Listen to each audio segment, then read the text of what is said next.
এবং তারপরে কারো কাছ থেকে গিয়ে দীক্ষা নেয়, তখন এই মাছ মাংস ছেড়ে দেওয়াটাই তার একমাত্র কীর্তি হয়ে ওঠে, উদ্দেশ্য হয়ে ওঠে।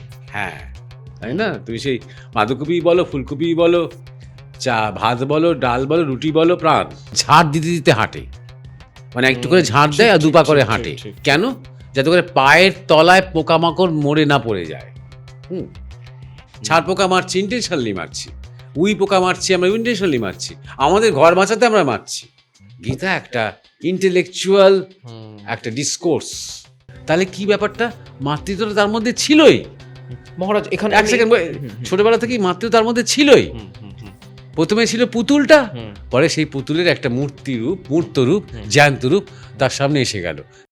আমরা প্রত্যেকেই যা খাই, কেউ নিরামিষ খায়, কেউ আমিষ খায়, সেটা কতটা সঠিক? আমরা কি সঠিক খাওয়া দাওয়া করছি আধ্যাত্মিকতার জন্য? বা অ্যাজ হিউম্যানস আমরা খাওয়া দাওয়ার মধ্যে আমাদের বাজ বিচার করা বা কি খাচ্ছি সেটা সঠিক, সেটা কে বলবে?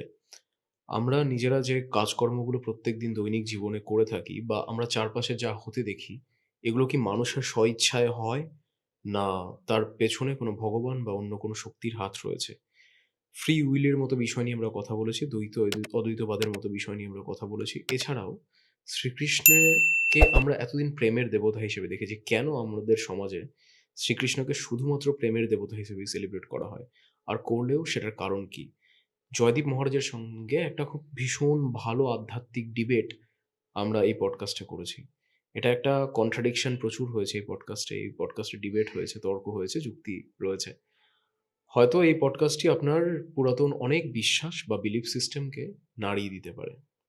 এই পডকাস্টটি একদম মিস করবেন না। এসএসএনই কনভোসে অনেকদিন পরে জয়দীপ মহারাজ।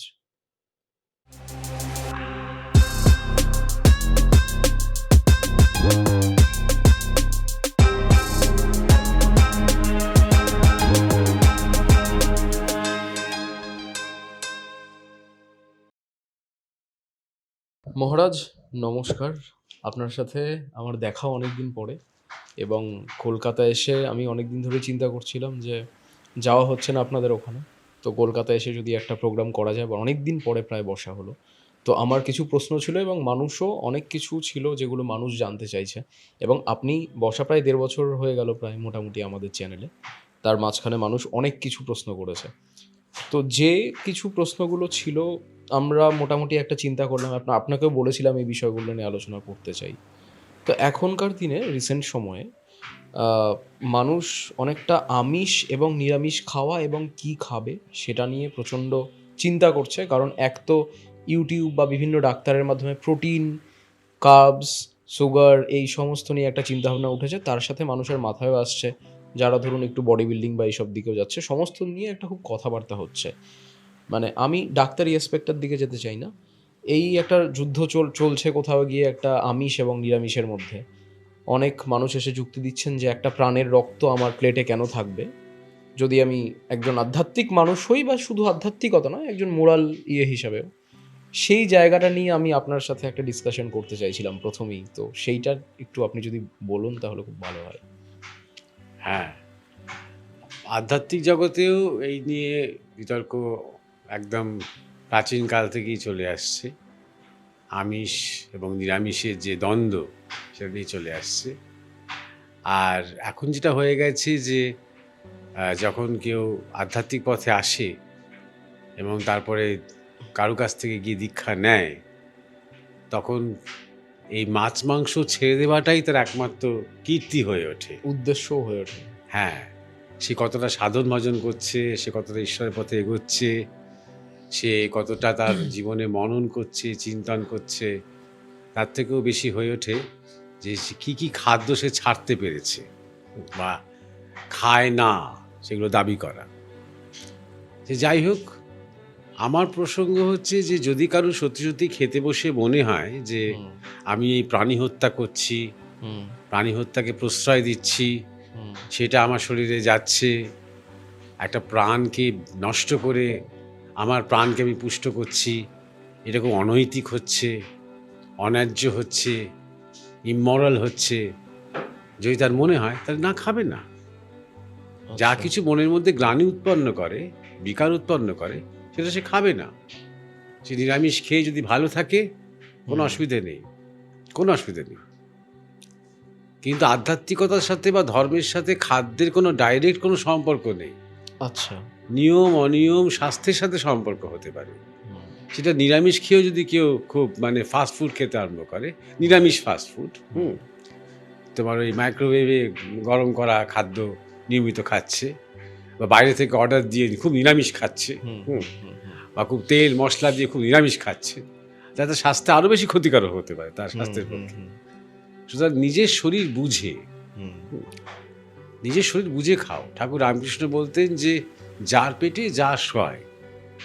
হুম, কেউ এসে ঠাকুরের কাছে একটু নালিশ করলো, জানেন তো ঠাকুর, আমাদের নরেন পীর বাবার দোকানে গিয়ে নিষিদ্ধ মাংস খাচ্ছে। হুম, তো ঠাকুর তখন বলতেন, ও খাচ্ছে খাক, ওর ভেতরে বৈরাগ্যের আগুন জ্বলে, ও সব খাদ্য হজম করতে পারে, তুই কিন্তু হবিষ্যি খাবি।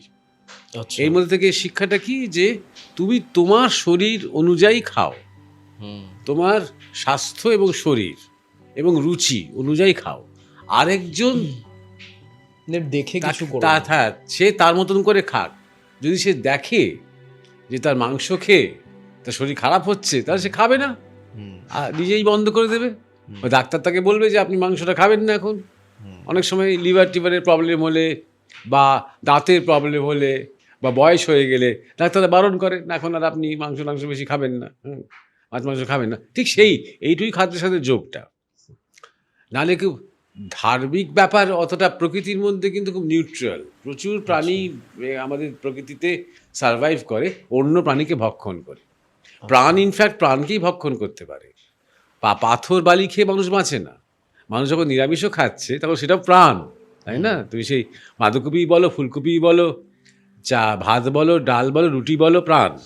এবারে যুক্তিটা হচ্ছে যে এদের মন আছে, নার্ভাস সিস্টেমের যে কথাটা নার্ভাস বলা সিস্টেম হয়। ইত্যাদি, অনেক হ্যাঁ, তর্ক বা যুক্তি তৈরি হচ্ছে ঠিকই, হুম, কিন্তু ব্যাপারটা হচ্ছে যে মানে আমাদের দেশে যেটা এটা ক্লাসিক একটা বৈষ্ণব বনাম শাক্তর একটা একেবারেই তাই, একটা একেবারেই তাই। একটা যুক্তি বা তর্ক চলে আসছে। শাক্তরা বলবে যে পঞ্চমকার সাধনা, মাছ মাংস মদ সবই চলবে, তাই দিয়ে কালীর পূজা হবে, হুম, শক্তির আরাধনা। আর বৈষ্ণবরা বলবে না, ওইভাবে নয়, হ্যাঁ, হুম, যদি আমাদের মানে ঈশ্বরকে ঠিক ঠিক সাধনা আরাধনা করতে হয়, হুম, তাই নিরামিষেই করা উচিত, ঠিক। শাকসবজি দিয়ে ফলমূল দিয়েই করা উচিত। এই তর্ক চিরকালই চলবে। কিন্তু আমার জাস্ট এই তর্ক নিয়ে আমার নতুন করে কিছু বলার নেই। আমি অনেক লিখিয়েওছি, বলেওছি। আচ্ছা। আমি দেখেছি মানুষ কিছু একটা নিয়ে থাকতে ভালোবাসে, মানে তার আইডেন্টিটি হয়ে গেছে এটা, যে আমি নিরামিষ খাই। হুম, আমি ১ নম্বর দেখেছি নিরামিষাশীরা বেশি অহংকারী হয় তার নিরামিষ ভোজনের ব্যাপারে। সাধারণত খুব মাছশাসী একজন যে মাছ খাচ্ছে, হুম, হুম, সে কিন্তু খুব বেশি, আমি কিন্তু মাছ খেতে শুরু করেছি বলে গর্ব করে না। হুম, মাছ খাওয়া বন্ধ করে দিয়েছি, এটা নিয়েই গর্ব করে। সুতরাং এই নিরামিষাশীটা একটা আইডেন্টিটি হয়ে যাচ্ছে, যে আমি নিরামিষাশী হয়েছি, অতএব আমি আধ্যাত্মিক হলাম, অতএব আমি এখনকার যে ভেগান ফিলোসফি, ভেগানিজম, তার মধ্যে আমি আস্তে আস্তে রেজিস্টার্ড হলাম। এখনও দুধ বা দুধের প্রোডাক্টটা ছাড়তে পারছি না, ওটাও কদিন বাদে ছাড়তে পারবো। এটা হচ্ছে একটা আইডেন্টিটি হয়ে গেছে। এইটাতে আমার আপত্তি। আমার আপত্তি এইটাতেই যে যদি তোমার মনে হয় তোমার ধর্ম, তোমার বিবেক, তোমার তোমার মনের যে ভেতরের চিন্তা যদি তোমাকে বলে যে আমি কাল থেকে বা এখন থেকে মাছ মাংস খাবো না, ওয়েল অ্যান্ড গুড, করো সেটা। সেইটা সবার ওপরে চাপিয়ে দেওয়ার দরকার নেই। আমি বলছি এটার সাথে মনের বা কারণ- আধ্যাত্মিকতার কোনো ডাইরেক্ট যোগাযোগ কেন নেই? থাকবে না? বললাম তো আছে তো। আচ্ছা। যদি বললাম তো, প্রথমে শুরুই করলাম কি বলে, হুম, যে যদি খেতে গিয়ে মনে হয় যে গ্লানি আমার আসছে। কারণে একটা মাছকে মারা হয়েছে, তখন খেও না। হ্যাঁ, এবং সেইটা আমার মধ্যে পাপ সৃষ্টি করছে, আচ্ছা। এরকম যদি মনে হয়, মন, হ্যাঁ, তাহলে খেও না। আচ্ছা। আর যদি মনে না হয়, যেটা নরেন্দ্রনাথের ক্ষেত্রে ঠাকুর বলছেন, বৈরাগ্যের আগুন জ্বলার কিচ্ছু হয় না, হুম, মানে সব ওই আগুনে হজম হয়ে যাচ্ছে, তাহলে তার মধ্যে কোনো গ্লানি উৎপন্ন হয় না। হুম, মানে একটা মানে পাঁঠার ঝোল খেয়ে সারাদিন ধরে নরেন্দ্রনাথকে ভাবতে হয় না, একটা পাঁঠা মরলো আমার জন্য, হুম, আহা আমি একটা পাঁঠার মৃত্যুর জন্য দায়ী হলাম, হে ঠাকুর আমার কি পাপ হয়ে গেল। কোনোদিন এক সেকেন্ডের জন্য তার এসব মনে হবে না, তার মনে হবে আবার কবে খাবো, বুঝতে পারছো? সুতরাং তার পক্ষে ঠিক আছে, ওয়েল অ্যান্ড গুড। হুম। তার কিন্তু মনের যার মনে মধ্যে হচ্ছে তার ছেড়ে দেওয়াটা উচিত। এক্স্যাক্টলি, যখনই আমি একটা এটাকে আইডিওলজি করে নিলাম, করে নিয়ে আমি নিরামিষ খাচ্ছি বলে আমি নিরামিষবাদী হয়ে গেলাম। বাদী হয়ে গেলাম মানে আমি সেটা সকলের উপর চাপাতে আরম্ভ করলাম। সমস্যাটা সেইখান থেকেই শুরু হয়ে যাচ্ছে, বুঝতে পারছো? সেটা যতটা সম্ভব অ্যাভয়েড করা উচিত, যে তোমার পক্ষে যেটা সুটেবল, তোমার শরীরের পক্ষে, তোমার মনের পক্ষে যেটা তোমার ভালো, যেটা তোমার মনের মধ্যে কোনো বিবেক দংশন তৈরি হচ্ছে না, বা তুমি মনে করছো যে তুমি সাধনায় খুব এগোতে পারছো, এই মনে করাটা তো ভালো, ওয়েল অ্যান্ড গুড, এগিয়ে যাও। কিন্তু সেইটাই যে সবাইকে মানতে হবে তার মানে নেই, সেটাই যে পাঁচজনের উপরে চাপাতে হবে, বা সেইটার জন্যই যারা আমিষ খাচ্ছে তাদেরকে একটা ঘৃণার চোখে দেখতে হবে, বা তাদেরকে একটা কটাক্ষর চোখে দেখতে হবে, বা তাদেরকে হীন বলে মনে করতে হবে, এইটা ভুল, এটা অন্যায়, এটা বাঞ্ছনীয় নয়। লাস্ট যে কথাটা, 3 নম্বর কথাটা, যে শিক্ষাটা বেশিরভাগ মানুষের মধ্যেই নেই, শিক্ষাটা আমি আমাদের গুরুদেবের কাছ থেকে পেয়েছি। স্বামী পরমানন্দ আমার গুরুদেব, তিনি বলতেন নানা রকমের বডি হয়, তার মধ্যে সেই বিভিন্ন ক্লাসিফিকেশনের মধ্যে যাচ্ছি না, সাত্ত্বিক, রাজসিক, তামসিক ক্লাসিফিকেশন আছে, athletic body, elastic body classification আছে, যাচ্ছি না। কিন্তু উনি বলতেন এছাড়াও নিরামিষ বডি এবং আমিষ বডি আছে। তিনি দাঁতের সেটিংস দেখে বলতেন, আচ্ছা, ভুরু দেখে বলতেন, চোখ দেখে বলতেন, নাক দেখে বলতেন, কাঁধ দেখে বলতেন। হ্যাঁ, তিনি বলতেন যে আমিষ বডি, যে বডি আমিষে সুস্থ থাকে, ভালো থাকে, আমি ঠিক এটাই জানতে চাইছিলাম। নিয়মিত যে বডিতে আমিষ ঢুকলে সে ভালো থাকে। আর আছে নিরামিষ বডি, যে বডি নিরামিষে ভালো থাকে, তার শরীরে হঠাৎ যদি আমিষ যায় বা অসুবিধা হয়ে যায়, সুতরাং যার বডি যেটা অ্যাকসেপ্ট করে তার উপরে সে খাবে। ঠিক আমিষ নিরামিষের ক্ষেত্রে এটা সত্য। যদি আমিষ খেয়ে তুমি সুস্থ থাকো, ভালো থাকো, এবং তাতে যদি তোমার কাজ কর্ম সাধনা সমস্ত কিছু সুন্দরভাবে হয়, তাহলে ওয়েলকাম, আমিষ খাও, আমিষ খেয়ে এগিয়ে যাও। আর নিরামিষ খেয়ে যদি তুমি ভালো থাকো, নিরামিষ খেয়ে এগিয়ে যাও। বিবেকানন্দ বারবার বলছেন যে আমাদের দেশের ইয়াং ছেলেদের দেখি একদম মানে রোগা প্যাকড়া চেহারা, হ্যাঁ, অপুষ্টিতে ভুগছে, হাড়জিরজিরে চেহারা, সেই মানে যৌবনের শৌর্য কোথায়, সেই তারুণ্যের দীপ্ততা কোথায়? ভালো করে মাছ মাংস ডিম দুধ ফুদ খা ভালো করে, স্বামীজি বারবার বলতেন, সারদা মাও বলতেন, বুঝতে পেরেছ? কারণ খাদ্য নিয়ে মানে খাদ্যের সাথে ধর্মকে জুড়ে অত জটিলতা করে কোনো লাভ নেই। আর লাস্ট একটা কথা বলি, এটা হয়তো তোমাদের দর্শকের অনেকেরই খুবই মানে খারাপ লাগবে শুনে, কিন্তু আমি বলবো যে আমার কথাটা মেনে না নিয়ে একবার রামায়ণ মহাভারত অরিজিনাল যদি একটু পড়ে, তাহলে আমাকে প্রমাণ করে দেখাক, বা তোমার চ্যানেলে প্রমাণ করে দেখাক যে বাল্মীকি রামায়ণে কোথায় আছে রাম মাছ মাংস খান না, ঠিক, ব্যাসদেবের মহাভারতে কোথায় আছেন যে শ্রীকৃষ্ণ মাছ মাংস খান না, বা রামায়ণ মহাভারতে মাছ মাংস খাওয়ার রীতি নেই, কোথায় আছে? সত্যবতীর পিতা নিজে তিনি একজন মানে মাছ ধরেন তিনি, তিনি জেলে, তাই সত্যবতীর গা দিয়ে সবসময় মাছের গন্ধ, তাই তিনি লজ্জা পান পরাশরের কাছে আসতে। পরাশর তখন একটা যৌগিক শক্তি ব্যবহার করে তার গা থেকে দিব্য গন্ধ বার করে কিছুক্ষণের জন্য, ততক্ষণ তিনি রমণ হবে, মিলিত হবে। তাহলে আমাদের আর্য কালচারে মাছ মাংস ছিল না, সব বিদেশ থেকে এসেছে। এইসব ভ্রান্ত কথাগুলো বলার আগে এবং রিপিট করার আগে, যারা ভ্রান্ত কথাগুলো উৎপত্তি করছে, যারা তাদের একটা এজেন্ডা আছে, বুঝতে পারছো? আর যে রিপিট করছে তারা বোকার মতো শুধু চিরকাল নোটস মুখস্থ করে পরীক্ষা দিয়েছে, তারা রিপিট করছে। তাই নিজেরা একটুখানি এই পুরনো আমাদের উপনিষদ বলো কিংবা আমাদের রামায়ণ মহাভারত বলো, এপিক্স বলো, পুরাণ বলো, একটু পড়াশোনা করে দেখো। একটা শুয়োরের জন্য শিব এবং অর্জুনের যুদ্ধ হচ্ছে, একটা জঙ্গলি শুয়োরকে মারার জন্য। তো জঙ্গলি শুয়োরকে মারবে কেন? তোমার ছাল করে টাঙিয়ে রাখবে না খাবে বলে? মারামারি যুদ্ধ হচ্ছে, তাই না? অর্জুনের সাথে শিবের। তাহলে এই যে বিষয়গুলো আছে, এগুলো একটু ভেবে দেখতে হবে।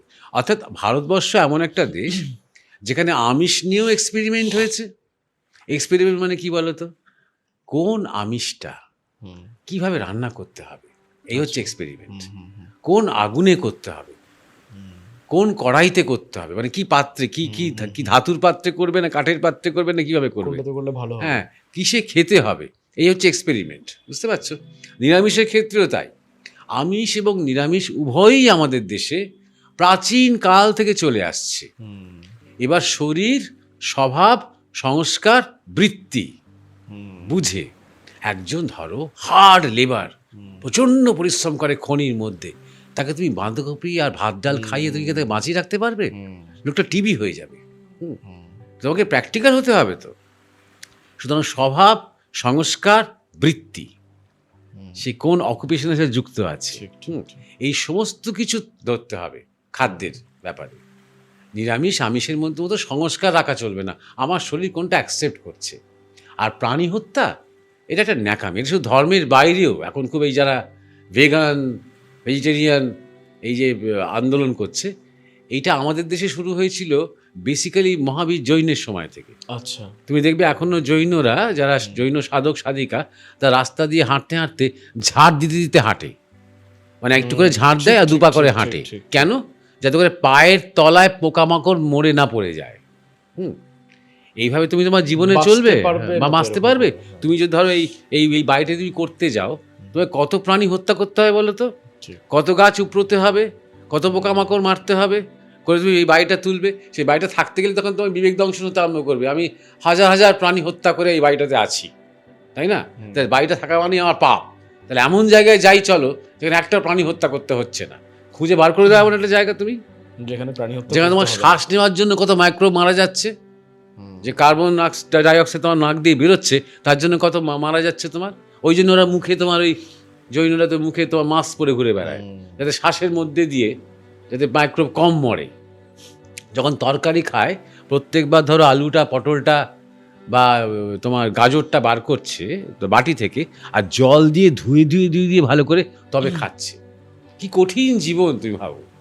আত্মনিগ্রহ মানে নিরামিষ আন্দোলনের একদম একটা চরম মুখ, বুঝতে পারছো? তো এই যে ভেগান, দুধের প্রোডাক্ট খাবো না, এই তাই যেটা যে ধরো গরু বাছুরের জন্য যেটা রেখে দিয়েছে সেটা আমরা হরণ করছি। যদি হরণ করো তাহলে অন্যায়, কিন্তু ভারতীয় যে এই গো সেবা যে পরম্পরা, তাতে পরিষ্কার বলা আছে, পরিষ্কার শাস্ত্র বলছে যে গরু তার বাছুরটিকে দিয়ে তৃপ্ত মনে যেটা তোমাকে দিচ্ছে সেটা গ্রহণ করা তোমার শরীরের পক্ষে ঠিক আছে। বাছুরটিকে দেওয়ার পর উচ্ছিষ্টটা রয়ে গেল, এটা গরু তৃপ্ত হয়ে দিচ্ছে, এক্সেসটা, বাড়তিটা বাছুরকে বিড়ম্বিত করে নয় বা তাকে বঞ্চিত করে নয়, মা এবং বাছুরকে দুঃখী করে নয়, তাকে তার জায়গাটা তাকে বরাদ্দটা তাকে দিয়ে তুমি যেটা গ্রহণ করছো সেটা তোমার স্বাস্থ্যের পক্ষে ভালো। এইভাবে একটা প্র্যাকটিক্যাল বিচারের মধ্যে জিনিসটা আনতে হবে। এখন তাই জন্য আমি মনে করি, আমি নিরামিষবাদীও নই, আমি আমিষবাদীও নই, আমি প্র্যাকটিক্যাল, আমি জীবনমুখী, যার যেটা সয়, যেটা খেলে যে তৃপ্ত থাকে। আর একটা কথা বলছি লাস্ট, সেটা হচ্ছে ধরো আমি আজকে 6 মাস হলো আমি মাছ মাংস ছেড়ে দিয়েছি, আর আমার মাছ মাংস কিন্তু বেশ ভালোবাসি খেতে, এই লোভ আছে। তুমি ছাড়ো নি, তুমি প্রতিদিন আমার পাশে বসে বসে মাছ মাংস খাচ্ছ, আমি তোমার পাশে বসে বসে শাক, ভাত, বাঁধাকপি, ফুলকপি খাচ্ছি, আর প্রতিদিন আমি তোমাকে বলছি যে সৌভিক আমি কিন্তু 6 মাস হলো ছেড়ে দিয়েছি জানো। কিছুক্ষণ পরে তার মনে হবে মহারাজ বারবার এই কথাটা বলছেন কেন, জানি তো ছেড়ে দিয়েছেন। হ্যাঁ, আমি খাচ্ছি, লোভ হচ্ছে তাই বলছে, ইচ্ছা করছে খেতে, তাই নিজেকে বলে বলে বলে বলে আমি একটা হায়ার ডাইমেনশনে আছি, হ্যাঁ, এটা বুঝিয়ে নিজেকে শান্ত করছি। এই যে আমি ক্রমাগত আমার যে ইচ্ছেটাকে, বাসনাটাকে, ভেতরের আকাঙ্ক্ষাটাকে দমন করছি না, তার মানেই আমি রোগ তৈরি করছি আমার শরীরের মধ্যে। যত রোগ মানুষের শরীরে আসে সবই দেখবে আয়ুর্বেদ বলে মনোকুণ্ডয়ন থেকে। আমরা মন থেকে রোগ তৈরি করি, মন থেকেই আবার নিরাময়ও তৈরি করি। যখনই ডাক্তার বললো চিন্তা করো না তুমি ঠিক হয়ে যাবে, তুমি তোমার মনকে সঙ্গে সঙ্গে সাজেস্ট করলে আমি ঠিক হয়ে যাব, সঙ্গে সঙ্গে শরীর অ্যাকসেপ্ট করতে আরম্ভ করলো সেইটা। সেটা মন আগে, শরীর পরে। তাই মনের মধ্যে আমি যে এই আকাঙ্ক্ষাটা আস্তে আস্তে দমন করছি, সেটাই ধীরে ধীরে ধীরে ধীরে কিছু না কিছু রোগের একটা আকার নিচ্ছে, ভয়াবহ আকার নিচ্ছে। শেষ পর্যন্ত আমি দেখছি যেটা আমার হাতের বাইরে চলে যাচ্ছে, আমি বুঝতেও পারছি না। আমার লোভটাকে আমি সামলাচ্ছি প্রতিনিয়ত, আর এই লোভ সামলাতে গিয়েই না আমরা বেশি দাম্ভিকতা প্রকাশ করে ফেলছি, যে আমি ছেড়েছি, বারবার আমাকে বলতে হচ্ছে আমি ত্যাগ করেছি, আমি আমিষ ত্যাগ করেছি। এই হঠকারিতা যেন নিজের সাথে নিজের না হয়ে যায়, এটা আমি সাবধান করে দিচ্ছি। সদ্য যারা নিরামিষাশী হয়েছেন তাদেরকে নিজের দিকে তাকাতে বলছি। যদি প্রসন্ন মনে যদি মনে হয় যে সত্যি সত্যি আমি মানে আরামে আছি, ভালো আছি, আরেকজনের খাওয়া দেখে আমার কিচ্ছু মনে হয় না, নো প্রবলেম, ভালো জিনিস, গো অ্যাহেড, যা খেয়ে সুস্থ থাকো তাই খাও, সহজ পাচ্ছ খাবার খাও। নিরামিষ খাচ্ছ মানেই প্রচণ্ড তেল ঘি, আমি প্রচুর নিরামিষাশী, তুমি দেখবে সাধু সন্ন্যাসী আছে ভীষণ নিরামিষাশী, এই মোটা, পাহাড়ের মতো মোটা। সে আমাদের গুরুদেব বলতেন বিদ্যানন্দ গিরি মহারাজের কথা, খুব ভালো সাধু, নাম করা সাধু, কিন্তু এমন চর্বি না, দুপাশে সেবক বসে থাকতো। কেন বলো তো? কারণ তার চুলকোতো, সেই চর্বি তুলে তুলে তুলে তুলে মাঝখানে মাঝখানে চুলকোতে হতো, লেয়ারে লেয়ারে লেয়ারে এরকম চর্বি। নিরামিষাশী এত ঢক ঢক ঢক ঢক করে গ্লাস থেকে ঘি খাচ্ছেন।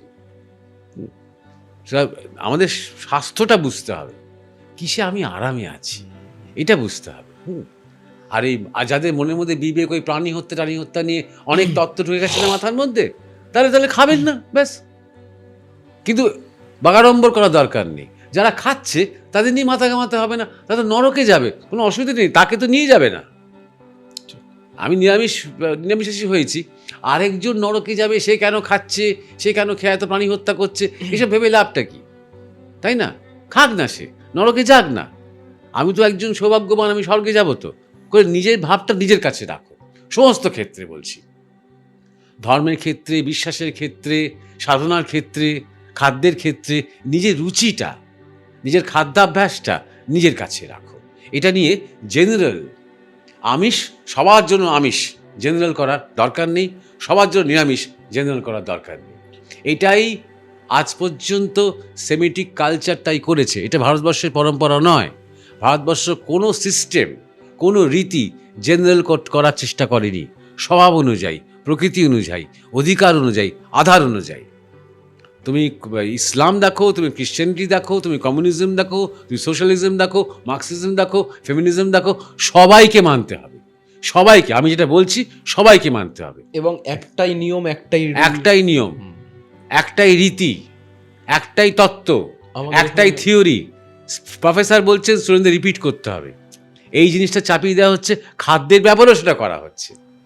তাই এই যে নিরামিষাশী দেখবে তুমি, এই যে সম্প্রতি তোমার হচ্ছে আমাদের আজিমগঞ্জ লাইনেই বন্দে ভারত চালু হয়েছে, জানো কদিন হলো, সেই বন্দে ভারতের নিরামিষ খাদ্য দিচ্ছে।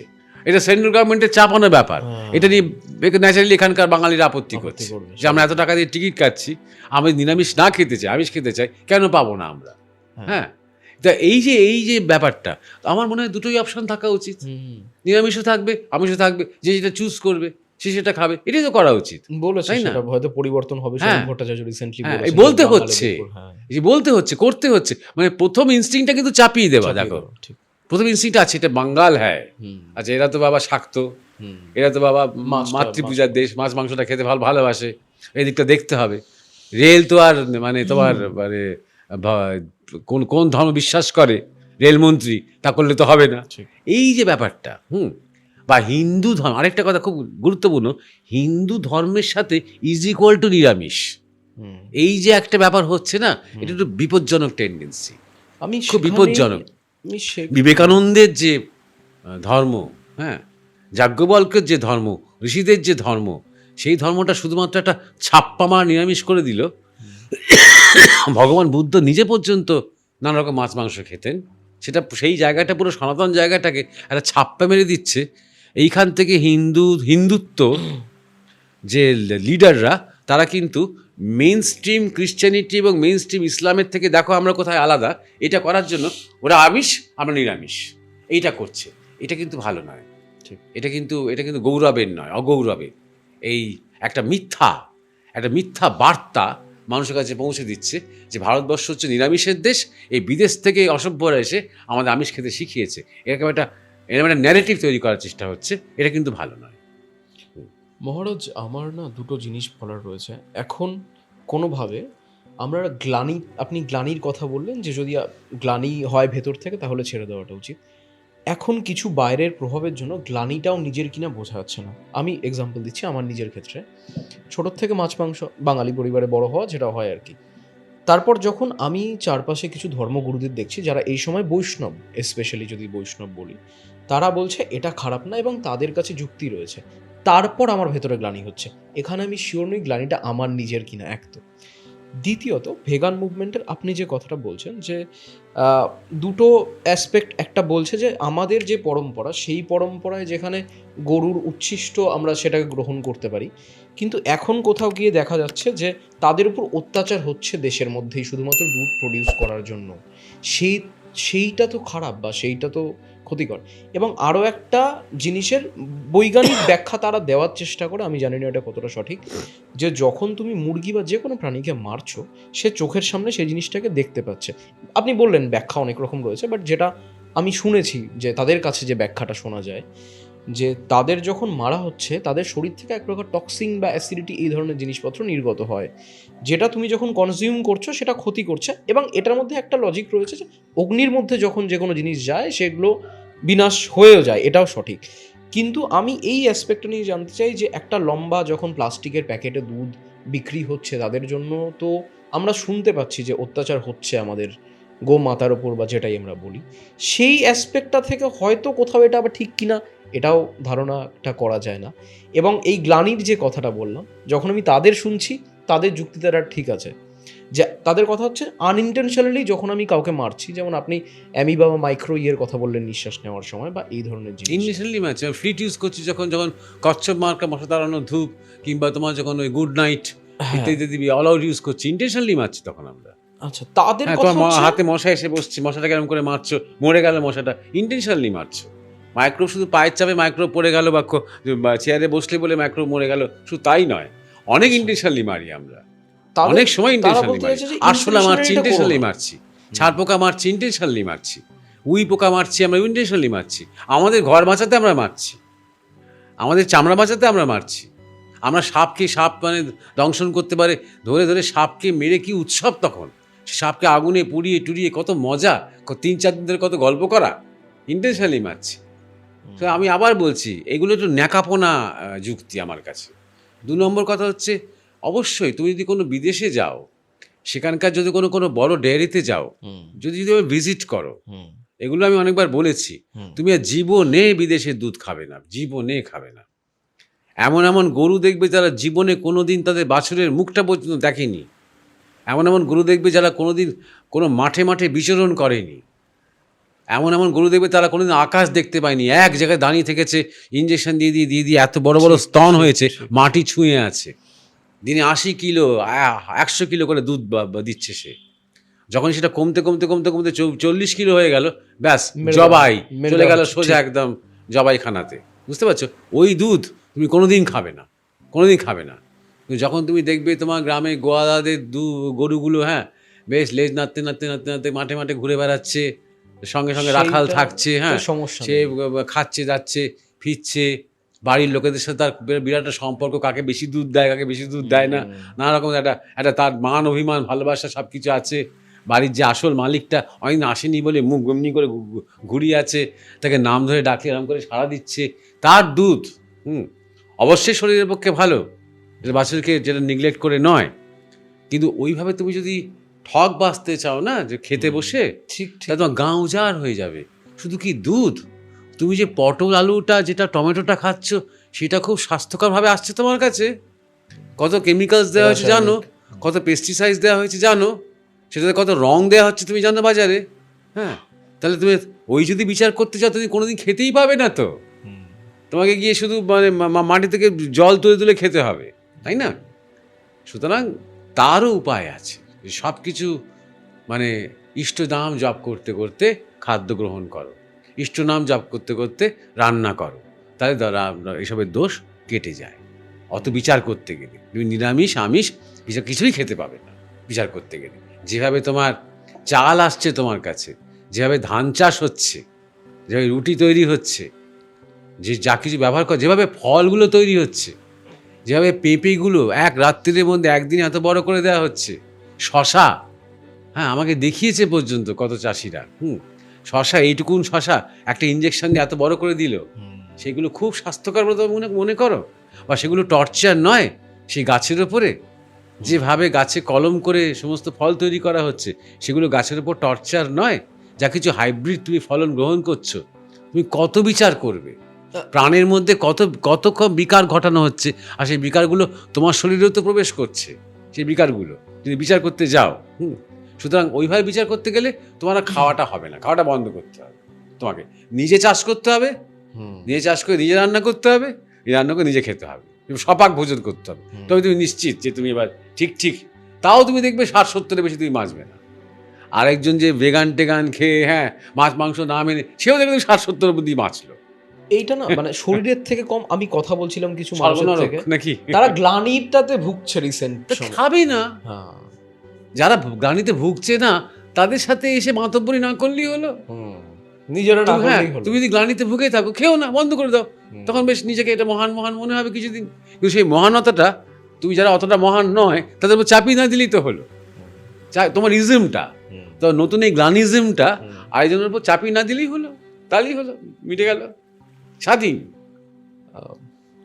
মহারাজ, আমি আরেকটা বিষয় নিয়ে কথা বলতে চাই, যেটা মানে এটা আমার অনেকটা ক্লিয়ার হলো, কারণ এইটা একটা বড় বিষয় যেটা নিয়ে মানুষ এখন কথা বলছে। আসলে মানুষের আর কোনো হায়ার চিন্তা নেই তো, মানুষের জীবনে কোনো পূর্ণতার অভিসন্ধিত নেই, মানুষের জীবনে উদ্দেশ্যের দিকে এগোবে সেই দিকে তো নেই। একটু একটু একটু চিন্তন করা, একটু ভিশন, একটু সমাজ নিয়ে, দেশ নিয়ে, মানবিকতা নিয়ে, সত্য নিয়ে। তাই জন্য কী করে স্থূল জ্বর নিয়ে এই খাটটা, এটা খাবো না এটা খাবো না, এটা ঠিক করছি না এটা ভুল করছি, ওইটা ঠিক হচ্ছে না ওটা ভেগান, তাহলে দুধ, তাহলে মানে ফ্যাক্টরি প্রোডাকশন, ইন্ডাস্ট্রিয়াল প্রোডাকশন, না জবাই করা হচ্ছে কি কসাইখানা, এইটাই তো পড়ে থাকছি। কারণ আমাদের আরও যে সূক্ষ্ম চিন্তা করার যে খোরাকটা, কি বলতো, আমাদের মনের খোরাক যখন কমে যায় তখন আমার শরীরের খোরাক নিয়ে বেশি ভাবি, বুঝতে পারছো? এই যে তুমি এই কথাগুলো তুলছো, তোমার সাথে সাথে আমিও ভাবছি। আমি জীবনে কোশ্মিন কালে ভাবি না, তোমাকে থালায় যা সাজিয়ে দাও আমি তৃপ্ত মনে, জয় গুরু, আজকে এটাই আমার প্রসাদ, এর ভগবান প্রসাদ করে দিচ্ছেন, এই সব গুরুকে স্মরণ করে খেতে আরম্ভ করবে, দেখবে খুব তৃপ্তি করে আনন্দ করে খাচ্ছি। এইটা ভালো হয়েছে, এটা দারুণ হয়েছে, এটা একটুখানি একটু নুন হলে, এরকম এতে এইসব কথা বলছি। তবে ভুলেই যাচ্ছি আজকে সৌভিকের ওখানে মাছ খেলাম, সারাদিন রাত আমার ঘুম হলো না। খাবে, কারণ অন্য চিন্তার মধ্যে আমি আছি ব্যস্ত, আর অনেক কিছুর মধ্যে ব্যস্ত আছি, যেটা আমাকে অনেক মনের এবং বুদ্ধির খোরাক দেয়, সেইটা নেই বলেই না আধ্যাত্মিকতা, ধর্ম, স্বাস্থ্য, বিজ্ঞান, জিম সবই একটা জায়গাতে এসে আটকে গেছে, ডায়েট। আমি আবার লিখেও ছিলাম, মানে সবাই ব্যাপার স্যাপার দেখে মনে হয় যে আমাদের ঋষি মুনিরা শুধু ডায়েট চার্ট লেখা ছাড়া আর কিছু করেননি। বেদ উপনিষদ আলোচনা, মানে আশ্রম তৈরি করা বা ভিশন দেওয়া, কি অঙ্ক পড়ানো, ফিজিক্স পড়ানো, এসব কিছুই তারা করেননি। শুধু এইটা খাবি আর ওইটা খাবি না, এই করে গেছে দেখে মনে হয় লোকেদের দিকে। মহারাজ, আমি এবার একটু হয়তো টপিকটা মানুষের জন্য একটু ডিপই হবে। আমি দ্বৈতবাদ এবং অদ্বৈতবাদের বিষয়টা নিয়ে একটু কথা বলতে চাই। যে আমরা অনেক ক্ষেত্রে অনেকে বলি যে আমরা প্রতিটা মুহূর্তে যে চলাফেরা করছি না, সেটা কি আমরা আমাদের নিজের ইচ্ছায় করছি না ওপর থেকে কিছু বসে কন্ট্রোল করছি? এটাও মানুষের প্রশ্ন। মানুষ যখন এটা জানতে চায় যে সমস্ত যা অ্যাকশন ঘটছে শুধু আমাদের না, পৃথিবীর আমরা চোখে যা দেখতে পাচ্ছি, এই প্রশ্নটা মানুষের মনে আসে যে এগুলো কি সত্যিই ওপর থেকে কেউ কন্ট্রোল করছে কোনোভাবে, বা কিছু যোগসূত্র রয়েছে বা এরকম ব্যাপার রয়েছে যে কিছুটা কন্ট্রোল কিছুটা আমাদের হাতে রয়েছে। মানে ফ্রি উইলের যে কথাটাকে আমরা, ফ্রি উইলের যে কনসেপ্টটাকে বলি, ইচ্ছা কতটা স্বাধীন। এবং একই সাথে আমি দ্বৈতবাদ অদ্বৈতবাদের বিষয়টা নিয়েও আপনার কাছে জানতে চাইব, এইটা নিয়ে যদি আপনি একটু বলেন। প্রথমে স্বাধীন ইচ্ছা, তুমি নিজেকে জিজ্ঞাসা করো যে স্বাধীন ইচ্ছা কথাটা কি কন্ট্রাডিক্টরি নয়? একেবারেই কন্ট্রাডিক্টরি, আমি ভেবেওছি এটা নিয়ে। যখনই ইচ্ছা হবে তখন তুমি স্বাধীন না কোথায় হলে, তাই না? প্রথমে মানুষ নিজে কি স্বাধীন যে তার ইচ্ছা স্বাধীন হবে? আমি কি স্বাধীন যে আমার ইচ্ছা স্বাধীন হবে? যদি আমি স্বাধীন হই তখন কি আমার ইচ্ছা থাকবে? ইচ্ছা মানে কি? ইচ্ছাটা একটা ভদ্র শব্দ। ইচ্ছা মানে হচ্ছে বাসনা। তাহলে আমি চলছি আমার বাসনার দ্বারা। আমার যেটা আজকে বাসনা হলো বা ইচ্ছা হলো, সেটা আমি তো তাড়িত হলাম সে বাসনার দ্বারা। আমি কিছু করছি, আমি স্বাধীন। আমি এই সিদ্ধান্তটা নাও নিতেও পারতাম, ঠিক আছে নিলাম, এরকম হয়তো আমরা সিদ্ধান্ত নিই না। আমরা বাসনায় তাড়িত হয়ে হুম, সিদ্ধান্ত নিই এবং বাসনায় তাড়িত হয়ে আমরা কোনো কাজ করি। ভাবনা, ইচ্ছা, ক্রিয়া, ইচ্ছা থেকে ক্রিয়া হয়। তাহলে যেখানে ব্যক্তি স্বাধীন নয়, হুম, তাহলে সেখানে ইচ্ছা কি করে স্বাধীন হতে পারে? ঠিক। বুঝে দেখো। তাহলে আমাদের যা কিছু সিদ্ধান্ত, যা কিছু কাজ চলছে বাসনার দ্বারা। খুব ভালো করে এটা বোঝো। হুম। যা কিছু চলছে Right. বাসনার দ্বারা। বাড়ি করছি আমি বাসনার হ্যাঁ, জন্য, আমি যা বা কর্তাস বাসনার করছি দ্বারা। বসে বাসনা। তোমার বাসনা হুম, এবং যদি আমরা এবারে সমষ্টিগত, তোমার বাসনা, জয়ের বাসনা, আর অর্ঘ্যর বাসনা, এরকম সমষ্টিগত সবার বাসনা নিই, জগতে যত বাসনা আছে, হ্যাঁ, এই বাসনা দিয়ে এই বিশ্ব, এই সভ্যতা, এই সংস্কৃতি চলছে, এই সম্মিলিত বাসনা দিয়ে। হুম, স্বাধীন দেখবে কেউ নয়, হুম। একমাত্র যিনি বাসনার জাল ছিন্ন করেছেন তিনি স্বাধীন। তিনিই স্বাধীন, এবং যিনি ছিন্ন করেছেন তার ব্যক্তিগত কোনো বাসনা নেই। হুম, একমাত্রই বলতে পারো, যারা অরবিন্দ, শ্রী অরবিন্দ যখন ভাবছেন হুম, যে আমি চাই, উনি ভাবছেন আমি চাই, দেখো বাসনা, আমি চাই যে সুপ্রামেন্টাল কনসাসনেস জগতের উপর নেমে আসুক, সকল ভারতবাসীর মধ্যে সেই অধিচেতনা নেমে আসুক, যাতে সবাই একসাথে জ্ঞান লাভ করে। এটা নিজের জন্য নয় তার। এক্স্যাক্টলি। এই মানুষটা কিন্তু স্বাধীন, হুম, তাই এটাকে আর বাসনা বলে না বা ইচ্ছা বলে না, এটাকে বলে সংকল্প। তিনি সবার জন্য, সবার হিতের জন্য, সবার মঙ্গলের জন্য তিনি কিছু একটা সংকল্প করছেন। স্বামীজি করতেন, যেখানে যেতেন, হুম, দেশে হোক বিদেশে হোক, সেখানে যখন দেখতেন মানুষ দুঃখের মধ্যে আছে, হুম। পীড়ার মধ্যে আছে, ক্লেশের মধ্যে আছে, তার সংকল্প করে ফেলতেন, মহামায়ের কাছে প্রার্থনা করতেন এখানকার ভালো হোক, এখানকার মানুষ যেন এই অবস্থা থেকে একদিন উঠে দাঁড়ায়, এদের যেন জাগরণ হয়, এরকম সংকল্প করে ফেলতেন। তো কিন্তু কোনোটাই ব্যক্তিগত, মানে আমার ভালো হোক, বাবা রামকৃষ্ণ মিশনের ভালো হোক, বা আমার গুরুর খুব নাম ডাক হোক, এটা কখনো করতেন না তিনি। তাহলে এইটা যারা করেন না, যেখানে বাসনাতে আমি এবং আমার নেই, সেটা বাসনা নয়, সংকল্প। এখন তাদেরকেই তুমি বলতে পারো তারা স্বাধীন। কী অর্থে স্বাধীন? বাসনা থেকে স্বাধীন, ইচ্ছা থেকে স্বাধীন, কোনো অধীনতা থেকে তিনি মুক্ত, তাই তিনি স্বাধীন, অধীন, স্বাধীন। বুঝতে পারছো? তো যতক্ষণ পর্যন্ত বাসনা আছে, কেন বাসনা আছে? কারণ তার পিছনে অহংকার আছে। এই যে আমিও এবং আমার, হুম, যতক্ষণ পর্যন্ত আমিও আমার আছে, ততক্ষণ পর্যন্ত তোমার ইচ্ছে তোমার ব্যাপার, হুম, এবং সেই ইচ্ছার কর্ম, তার প্রারব্ধ তোমার ব্যাপার আছে। কারণ তোমার মনে হচ্ছে আমার আছে, তুই আমার ইচ্ছা অনুযায়ী চলছিস না, এবং আমার ইচ্ছা অনুযায়ী চল, আমার কথা অনুযায়ী চল। আমি চাপাচ্ছি, আমার থেকে জুনিয়র, আমার ছোট ছেলে, কি আমার ভাই, কি আমার বন্ধু, তারপর আমি চাপাচ্ছি। আমি আমার ইচ্ছার উপর জোর দিচ্ছি। সেটা এটা বলতে পারছি না আমার ইচ্ছা কালকে সূর্যটা না উঠুক, এটা করতে পারবো না আমি। আমার ইচ্ছা যেন আমার এই শত্রু কাজে কালকে থেকে শ্বাস না নিতে পারুক, অক্সিজেন থাকবে, ও যেন শ্বাস নিতে না পারে, এটা যা তুমি জানো তোমার ক্ষমতা নেই। এদিকে ওপরওয়ালা না বা নিচওয়ালা না ভিতরওয়ালা, সেটাও একটা সংস্কার। এই যে তুমি উপরওয়ালা বলছো, এটা একটা ইসলামিক কনসেপ্ট, এটা সেমেটিক কনসেপ্ট। রাইট। আমাদের হিন্দু ধর্মে হ্যাঁ, তো নিজের ভেতরে তোমার অন্তর্জগতে অন্তর্যামী, তোমার মধ্যে তোমার অন্তর্যামী রয়েছে। এটা ওপর নিচ সব যা সর্বত্র তিনি আছেন, যদিও পাতালেও আছেন, স্বর্গেও আছেন, সব জায়গায় তিনি আছেন আমাদের ভারতবর্ষের চিন্তা অনুযায়ী। তাই জন্য বলছি, যখন তুমি আস্তে আস্তে আস্তে আস্তে তোমার অহং গলিত হবে, আধ্যাত্মিক পথে যত তুমি এগোবে, ধীরে ধীরে ধীরে ধীরে তুমি দেখবে অহং চলে যায় না, একবারে গলিত হয়, আস্তে ধীরে ধীরে সমর্পণ হয়, শরণাগত আসে, স্যারেন্ডার করতে আরম্ভ করে।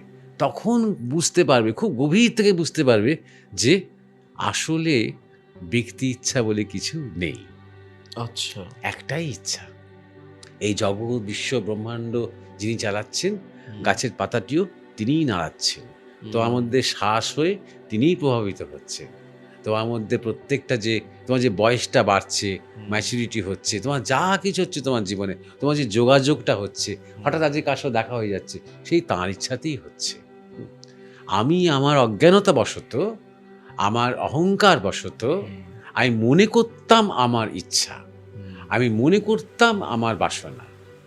সুতরাং এর উত্তরটা হচ্ছে যে তুমি যতক্ষণ স্বাধীন নও, ততক্ষণ তোমারই ইচ্ছা। কারণ পরাধীন তুমি, কিসের দ্বারা পরাধীন? অহংয়ের দ্বারা পরাধীন, বাসনার দ্বারা পরাধীন। সেই বাসনা তোমাকে চালাচ্ছে, তোমারই বাসনা তোমাকে চালাচ্ছে ততক্ষণ পর্যন্ত।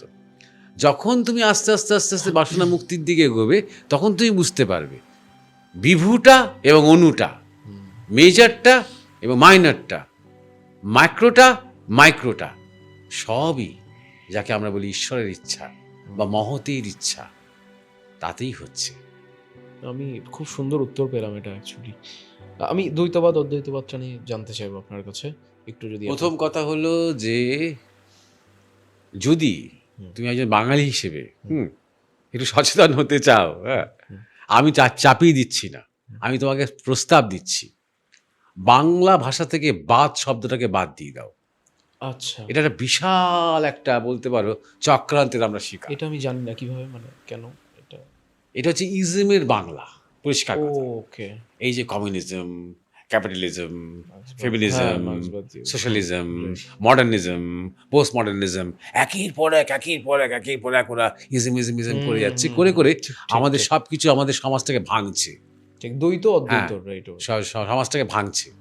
আমাদের মধ্যে এগুলো ছিল না, আমাদের মধ্যে কোনো বাদ ব্যাপারটা ছিল না, এবং সবেতেই অদ্বৈতবাদ, দ্বৈতবাদ, ধর্মবাদ, ভাববাদ, জড়বাদ, আমরা বাঙালিরাই বলতে আরম্ভ করেছি, নারীবাদ, সমাজবাদ বলতে আরম্ভ করেছি। বাদ শব্দটা সমস্যা হচ্ছে এটা ক্রিয়েটেড বাই হিউম্যান বিইংস। বাদ মানুষ তৈরি করে বুদ্ধি দিয়ে। কার্ল মার্কস দাড়িওয়ালা লোক একটা বসে বসে লিখলেন, একটা মার্ক্সবাদ তৈরি হলো।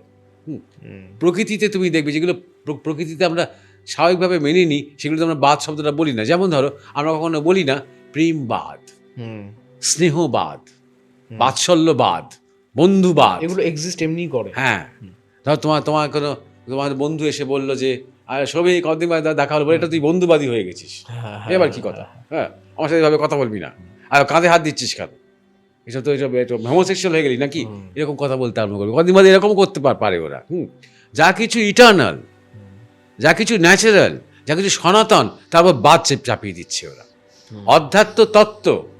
অধ্যাত্মবাদ নয়, বাদ কথাটা হচ্ছে কারোর মস্তিষ্ক উদ্ভূত, বুঝতে পেরেছো? তেমনই দ্বৈত তত্ত্ব, দ্বৈতবাদ নয়। বাদ মানেও কি আমাদের শব্দ নয়? তবে না, একেশ্বরবাদ তো ওদের কনসেপ্ট। আমরা তো একেশ্বর বলি না, তো আমি ঈশ্বর বলি। এক বলতে হবে কেন আমাদের? আমরা জানি যে ঈশ্বর এক, আমাদের তো এক বলতে হবে না। যখন আমার সন্দেহ আছে যে ওরা 2, এরা 4, এরা 10, হ্যাঁ, তখন আমি এক বলতে আরম্ভ করি। ওয়ান গড, একেশ্বর, এরকম ধরনের শব্দ তো আমাদের নেই। আর দেখো তুমি অদ্বৈত শব্দের মজাটা দেখো, দ্বৈত অদ্বৈত পার্থক্যটাই পড়ে যাচ্ছি। অদ্বৈত শব্দ দেখো, দ্বৈত, তারপর তো আমি দ্বৈত তত্ত্বকে যদি তারও পারে যেতে চাই, তুমি অদ্বৈত কেন বলতে যাব? আমি তো বলতাম এক তত্ত্ব, একম তত্ত্ব বলতাম। অদ্বৈত বলছি কেন? Not two. তার মানে যে 1 তা কিন্তু নাও হতে পারে, তার মানে 0 হতে পারে। দেখো কনসেপ্টটা কত গভীর, দেখো। নট টু, নট টু যখন যে স্থিতিতে নট টু, তখন কি? তখন কি 1? ফাইন্ড আউট, দেখো। নাও হতে পারে, তখন কি 0? তখন কি 0? ইনফিনিটি। বুঝতে পারছো? এই জন্য অদ্বৈত, একম নয়। আর আমার কাছে কোনো কন্ট্রাডিকশন নেই অদ্বৈত দ্বৈত, কোনো কন্ট্রাডিকশন নেই। দুটো দিক আছে, দুটো দিক। একটা হচ্ছে আমাকে ধরো, আমি মনে করি যে অদ্বৈত স্থিতিটাই চরম স্থিতি, তাহলে বেশিরভাগ মানুষকে তো দ্বৈততা দিয়ে যেতে হবে। কাউকে তো আমার দরকার যাকে আমি একটু ভালোবাসবো, কাউকে তো দরকার যাকে আমি আঁকড়ে ধরবো। অধরাকে ধরবি যদি, ধরার চরণ ধর, বাউলের গান আছে। অদ্বৈত অধরা, তাকে ধরবি কি করে? যাকে ধরা যায় তাকে ধর। বুঝতে পারছো? শ্রীকৃষ্ণকে ধর, শ্রীরামচন্দ্রকে ধর, গুরুকে ধর, রামকৃষ্ণকে ধর, কালীকে ধর, দুর্গাকে ধর। ধরা যায় তাকে, তার পায়ে ফুল দেওয়া যায়, তাকে মা বা বাবা বাবা বলে প্রার্থনা করা যায়, একটা ডুয়ালিটি তৈরি করা যায় তার সাথে। তুমি আছি, আমি আছি, তুমি আমার দুঃখটা বোঝো, এই অবধি যাওয়া যায়। তারপরে মার্জ করা যায় সেই ভালোবাসা, সেই প্রেমের গভীরে, সেই ইষ্টের সাথে, সেই প্রিয়ের সাথে, সেই শ্রেয়ের সাথে নিজেকে একদম এক করে নেওয়া যায়, তখনই অদ্বৈত। তাহলে দ্বৈততাকে ধরেই তো অদ্বৈত যেতে হবে, অন্তত 99%-এর ক্ষেত্রে। নাহলে প্রথমেই অদ্বৈত, প্রথমেই তোমাকে যদি বলা হয় সৌভিক তুমি অদ্বৈত ব্রহ্ম চিন্তা করো, তখন তুমি প্রথমেই আমাকে জিজ্ঞেস করবে সেটা ঠিক কি করবো। কি করব, একেবারেই তাই। নেই তো, মানে আমি তো কি করবোটা চোখ কি, বন্ধ করে অদ্বৈত ব্রহ্ম মানে হোয়াট, কি করব, কি? এক্স্যাক্টলি এটাই। আমার একটা হোয়াট দরকার না, একটা অবজেক্ট দরকার, তারপরে কিছু দরকার, তো দ্বৈত ধরেই যেতে হবে। দ্বৈত ধরে তো যেতে হবে। এইটাই চৈতন্যদেবকে একজন জিজ্ঞাসা করেছিল যে সবই যদি আপনার মধ্যে আমার মধ্যেই যদি কৃষ্ণ থাকেন, তাহলে বাইরে মন্দিরের মধ্যে কৃষ্ণকে দরকার কেন? ঠিক। তখন তিনি বলেছিলেন ওই ভেতরে কৃষ্ণ কি জাগানোর জন্য। কি ছোট্ট, অথচ কি সুন্দর উত্তর। দেখো দেখো ঠাকুর রামকৃষ্ণ ভবতারিণী মন্দিরের পূজারী, হ্যাঁ, তা পূজা করতে করতে তিনি শেষ পর্যন্ত নিজেরই পুজো করতে আরম্ভ করলেন। আর লাস্টে তিনি বলতে আরম্ভ করলেন যে যে মাকে ডাকি সে তো এইখানে রে। তাই তিনি প্রথম থেকেই সেটা বুঝে দিলেন না কেন? আচ্ছা, নিজের পুজো করছিলেন উনি শেষে, করেছেন? না না, হ্যাঁ নিজের পুজো করছিলেন। আচ্ছা যে সবাই তো অন্যান্য পুরোহিত রেগে গেল, তো আচ্ছা নালিশ আসতে আরম্ভ করলো রাসমণির কাছে আচ্ছা। যে আপনার নিয়োগ করা ইয়াং ছেলেরা দেখুন কি করছে, হ্যাঁ। মাকে মিষ্টি দিতে গিয়ে নিজেই খাচ্ছে, হুম মাকে মাথায় পায়ে ফুল দিতে গিয়ে নিজের মাথায় দিয়ে দিচ্ছে ফুলটা, সবকিছু মাকে দিতে গিয়ে নিজে নিজে করে নিচ্ছে। তখন ওই আমাদের রাসমণি ও যা করছে করুক, তোরা ওই দিন ভাবতে হবে না তোদেরকে। তা সেই ঠাকুর পরে কিন্তু আর পুজো করতেন না। তিনি নিজেই বললেন একদিন তর্পণ করতে গিয়ে দেখি আঙুলের ফাঁক দিয়ে জল গলে বেরিয়ে পড়ে গেল, বুঝতে পারলাম যে মা বলছে আত্মকে পুজো করতে হবে না, অর্থাৎ বহিরঙ্গ শেষ, পুজো করতে হবে না। কেন? কারণ সেই মা তার মধ্যে এখন প্রতিষ্ঠিত হয়ে গেছে, তাকে আর যেতে হচ্ছে না মন্দিরে সেই মায়ের সাথে কথা বলার জন্য বা মাকে দেখার জন্য বা মাকে বোঝার জন্য। তিনি ভেতরে ভেতরে মায়ের সাথে সবসময় কথা বলে যাচ্ছেন, বলছেন সেটা সবাইকে। তা তিনি করলেন কেন? দেখানোর জন্য। প্রসেস। তোমার মধ্যে ওই একই ওই শক্তিটাই তোমার মধ্যে আসলে আছে, কিন্তু বাইরে একটা সিম্বল, বাইরে একটা রূপ, বাইরে একটা প্রতিমা, বাইরে একটা প্রতীক তুমি অবলম্বন করছো তোমার মধ্যেকার সেই তত্ত্বকে জাগানোর জন্য। বুঝতে পারছো? যেমন ধরো একটা খুব ছোট্ট উদাহরণ দিচ্ছি, প্রতিটি মেয়ের মধ্যে মাতৃত্ব আছে। দেখবে মেয়েরা ছোটবেলা থেকেই পুতুল খেলে, সেই পুতুলটাকে নিয়ে খেলছে, খাওয়াচ্ছে, সাজাচ্ছে, চান করাচ্ছে, কত কি করছে, গয়না পরাচ্ছে। সেই মেয়েটি যখন মা হয় না, তখন তার মধ্যে মাতৃত্ব আরো বেশি উপচে পড়তে আরম্ভ করে, তাই না? ফিজিক্যালি একদম উপচে পড়তে আরম্ভ করে। তাহলে কি ব্যাপারটা? মাতৃত্বটা তার মধ্যে ছিলই মহারাজ। এখানে এক সেকেন্ড, ছোটবেলা থেকেই মাতৃত্ব তার মধ্যে ছিলই। প্রথমে ছিল পুতুলটা, পরে সেই পুতুলের একটা মূর্ত রূপ, জ্যান্ত রূপ তার সামনে এসে গেল, তারই মধ্যেকার মাতৃত্বটা জাগানোর জন্য, মাতৃত্বটা ফুল এক্সপ্রেশন পাওয়ার জন্য। বুঝতে পারছো? ঠিক সেই রকমই তোমার মধ্যেই, মানে ঠাকুর রামকৃষ্ণের ক্ষেত্রে উনি বলছেন তোমার মধ্যেই ভবতারিণী আছেন, কালী আছেন, শিব আছেন, বিষ্ণু আছেন, সবাই আছেন। তুমি জাস্ট বাইরে যদি দরকার হয় তুমি বাইরের কিছু একটা রূপকে ধরো, সেই তত্ত্বকে, সেই শক্তিকে তোমার মধ্যে জাস্ট জাগিয়ে তোলার জন্য। এই হচ্ছে দ্বৈত থেকে অদ্বৈতে যাওয়ার রাস্তাটা।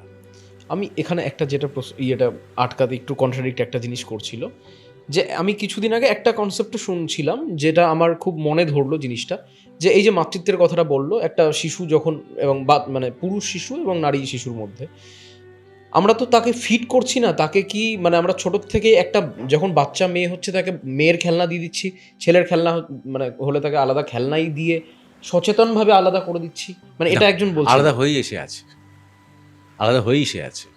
এর চেয়ে অনেক ভালো রিসার্চ হয়েছে। এখন দেখা যাচ্ছে যে একটা যখন মেয়ে শিশু জন্মায় তখন মায়ের দুধের ক্যারেক্টারটা একরকম হয়, আর যখন ছেলে শিশু জন্মায় তখন মায়ের দুধের ক্যারেক্টারটা আরেক রকম হয়। ছেলের দুধে ক্যালোরি বেশি থাকে, অন্যান্য কন্টেন্ট কম থাকে। মেয়ের দুধে ক্যালোরি কন্টেন্ট কম থাকে, অন্যান্য ইনগ্রেডিয়েন্টস বেশি থাকে। ছেলের দুধ পরিমাণে বেশি হয়, মেয়ের দুধ পরিমাণে কম হয়। দেখা যায় মেয়ে বাচ্চারা দুধ একবারে টানে না, একটু একটু করে টানে, বেশিক্ষণ খেতে পারে না, ঠিক যেমন মেয়েরা যেমনভাবে খায়। আর ছোট্ট ছেলে বাচ্চারা শো করে টানতে আরম্ভ করে মায়ের দুধ। শুধু তাই নয়, বিজ্ঞানীরা দেখে এটা আশ্চর্য হয়ে গেছেন যে ধরো বাচ্চাটার কোনো একটা প্রবলেম হয়েছে, শরীরে কিছু কষ্ট হচ্ছে, যখন সে মায়ের দুধ খাচ্ছে না, অদ্ভুত ব্যাপারটা মন দিয়ে শুনে, যখন মায়ের সে দুধ খাচ্ছে তখন সে জিভের স্যালাইভা থেকে মায়ের নিপল থেকে সেই স্যালাইভাটার একটা কেমিক্যাল পাঠিয়ে দিচ্ছে মায়ের শরীরের মধ্যে। আচ্ছা। মা নিজে কিছু বুঝতে পারছে না, মায়ের শরীর বুঝতে পারছে। 3-4 ঘন্টার মধ্যেই মা যখন আবার তাকে দুধ খাওয়াবে তখন সেই ওষুধ বেরিয়ে আসছে সেই দুধের মধ্যে থেকে। সেই পরের দুধটা খেয়ে সে বাচ্চাটা সুস্থ হতে আরম্ভ করবে। বুঝতে পারছো? এতটাই নিবিড় কমিউনিকেশন। তাই বাচ্চার কিছু হলে মা বুঝতে পারে বাচ্চার এক্স্যাক্টলি কি হয়েছে। তুই বুঝতে পারবি তুই মাথা ধরেছে, না পেট খারাপ হয়েছে, না সর্দি হয়েছে, না অন্য স্বপ্ন দেখেছে। মা বলবে পেট খারাপ হয়েছে, পেটে ব্যথা করছে, সঙ্গে সঙ্গে মা বলবে। মা কিন্তু বাচ্চাটাকে টাচও করেনি। বুঝতে পারছো? সুতরাং না, লিঙ্গ কনসেপ্টটা স্থূলে গিয়ে 14 বছর 16 বছর বয়সে তার যৌন বৃত্তিগুলো জেগে প্রকাশ হতে আরম্ভ করে। কিন্তু যেই যে মেয়ে হয়ে জন্মেছে বা ছেলে হয়ে জন্মেছে, লিঙ্গটা ইনগ্রেইন তার মধ্যে সূক্ষ্মভাবে রয়েছে। বুঝতে পেরেছো? তুমি দুটো বাচ্চাকে তুই কিচ্ছু না, তাকে তুমি কোনো রকম ইন্ডক্ট্রিনেশন করোনি।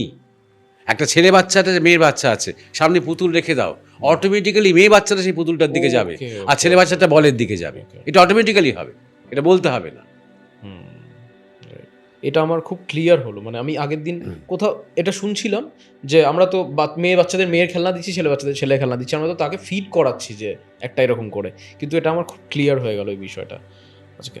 আমি আপনাকে একটা প্রশ্ন করতে চাই যে আমি এখানে কোনো পার্টিকুলার বৈষ্ণব, শাক্ত বা এদের নিয়ে কথা বলছি না। আমি বলছি অনেকটা লম্বা সময় ধরে কোথাও গিয়ে আমাদের কিছু কিছু ধর্মগুরু বা কিছু মানুষ বা কিছু পার্টিকুলার সমাজ, সেটা ব্রাহ্মণ সমাজ হতে পারে বা যে কোনো, আমি লম্বা সময়, আমি ব্রিটিশ থাকার সময়েরও কথা বলছি বা জাতপাতের ব্যাপারটা নিয়েও কথা বলছি, এবং এখন অবধিও 2025-এ দাঁড়িয়েও কোথাও কি এই মানুষগুলোই যারা সমাজে ধর্মের ইয়েতে বসে রয়েছে তাদের মধ্যে কিছু মানুষ কি আমাদের ধর্মকে অন্ধবিশ্বাস বা কুসংস্কারের দিকে ঠেলে দেয়নি? এটা নিয়ে আপনার কি মত?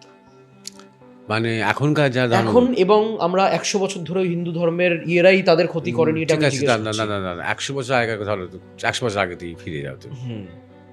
এবারে ধর্মগুরুরা মানে কিরকম ধরনের কুসংস্কারের উদাহরণ দাও। আমি বলছি রাজা রামমোহন রায় যখন একটা ইয়ে করছে, এটা এনেছিল তো আমাদের ধর্মে তারাই, হয়তো আমি জানি না এটা সঠিক। কারা কি এনেছিল?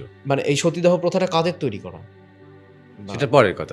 রাজা রামমোহন রায়ের সময় কি হয়েছে, তিনি সতীদাহ প্রথা রদ করেছেন। তাই কটা সতীদাহ হয়েছিল সে বছর? মীনাক্ষী সেনের বই পড়ে একটা সতী। আচ্ছা, হ্যাঁ, সেই বছর পার্টিকুলারলি সেই বছর পুরো ভারতবর্ষে একটা সতীদাহ হয়েছিল, একটা সিঙ্গল। আচ্ছা, তা আগের বছর বোধহয় দুটো। মানে লাস্ট কয়েক বছর ধরে 1, 2, 3 এরকম। মাঝখানে একটা বছর, যে বছর ধরো ব্রিটিশ পার্লামেন্টে এটা নিয়ে বিল পাস নিয়ে প্রথম মিশনারিরা আবেদন তুললো, সেই বছরটা বোধহয় সেন্সাস দেখাচ্ছিল 65 না 66টা। বাংলাতে খুবই কম। তাহলে দেখো রামকৃষ্ণের মা কি করে বেঁচে আছে, বিবেকানন্দের মা কি করে, সবাই তো বিধবা। সে তো সে তো নয়, সে তো নয়। কমন সেন্সটা ইউজ করো। সমস্ত মানে শরৎচন্দ্রের উপন্যাস তো ভর্তি বৃদ্ধ বিধবা। তাহলে চিতার আগুনে যায়নি কেন?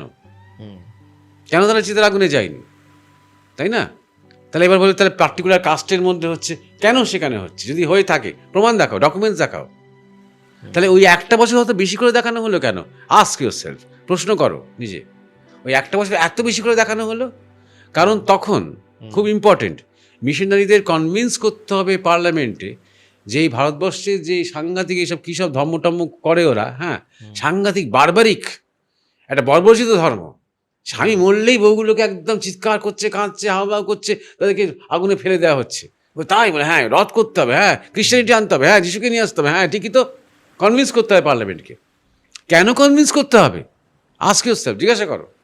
কারণ ইস্ট ইন্ডিয়া কোম্পানি তখন চাইছে না ভারতবর্ষে মিশনারিরা কাজ করুক, ইংল্যান্ডে তাদের দেশেরই মিশনারিরা কাজ করুক। তাদের বক্তব্য হচ্ছে এখানকার মানুষ যথেষ্ট শান্তিপ্রিয়, এর নিজেদের ধর্ম, নিজেদের সমাজ, নিজেদের আচার বিচার নিয়ে যথেষ্ট ভালো আছে এবং আমাদের সাথে কোনো অসহযোগিতা করছে না, আমাদের ব্যবসা করতে দিচ্ছে। এখানে মিশনারিদের কোনো ভূমিকা নেই, এরা নিজেদের ধর্ম নিয়ে ভালো আছে। কিন্তু মিশনারি কিছুতেই কোম্পানির লোকেদেরকে কনভিন্স করতে পারছে না। তখন কি করবে তারা? ব্রিটেনে গিয়ে বারবার বলতে হচ্ছে এদের ধর্মটা বাজে, এদের ধর্মটা রিগ্রেসিভ, এই ধর্মটা ব্যাকওয়ার্ড করে অনেক কিছু জাতপাত। হ্যাঁ, এই জাতপাত আবার আরেকটা গল্প, সেটাতে আসছি, এক এক করে ধরছি। সতীদাহ ভারতে তখন প্রায় ছিল না যখন রামমোহন রায় এই ব্রিটিশদের সাহায্যে এবং আরও সমাজপতিরা এবং সতীদাহ রদ করলেন। আমরা কেউ জানি না। এবার জানো, তাই জানো, এবং এখন যে সমস্ত বই টইগুলো বেরোচ্ছে পড়াশোনা করো, মানুষের শেয়ার করো সেই কথাগুলো। আমার কথাটা মেনে নিতে হবে না, তুমি চেক করে নাও। মীনাক্ষী জৈন একজন হিস্টোরিয়ান তিনি। আমরা এখন কি আসলে মানে একটা ভালো হয়েছে কি জানো তো, আমরা তো দেশটাতে একটু একটু স্বাধীন হয়ে উঠছে।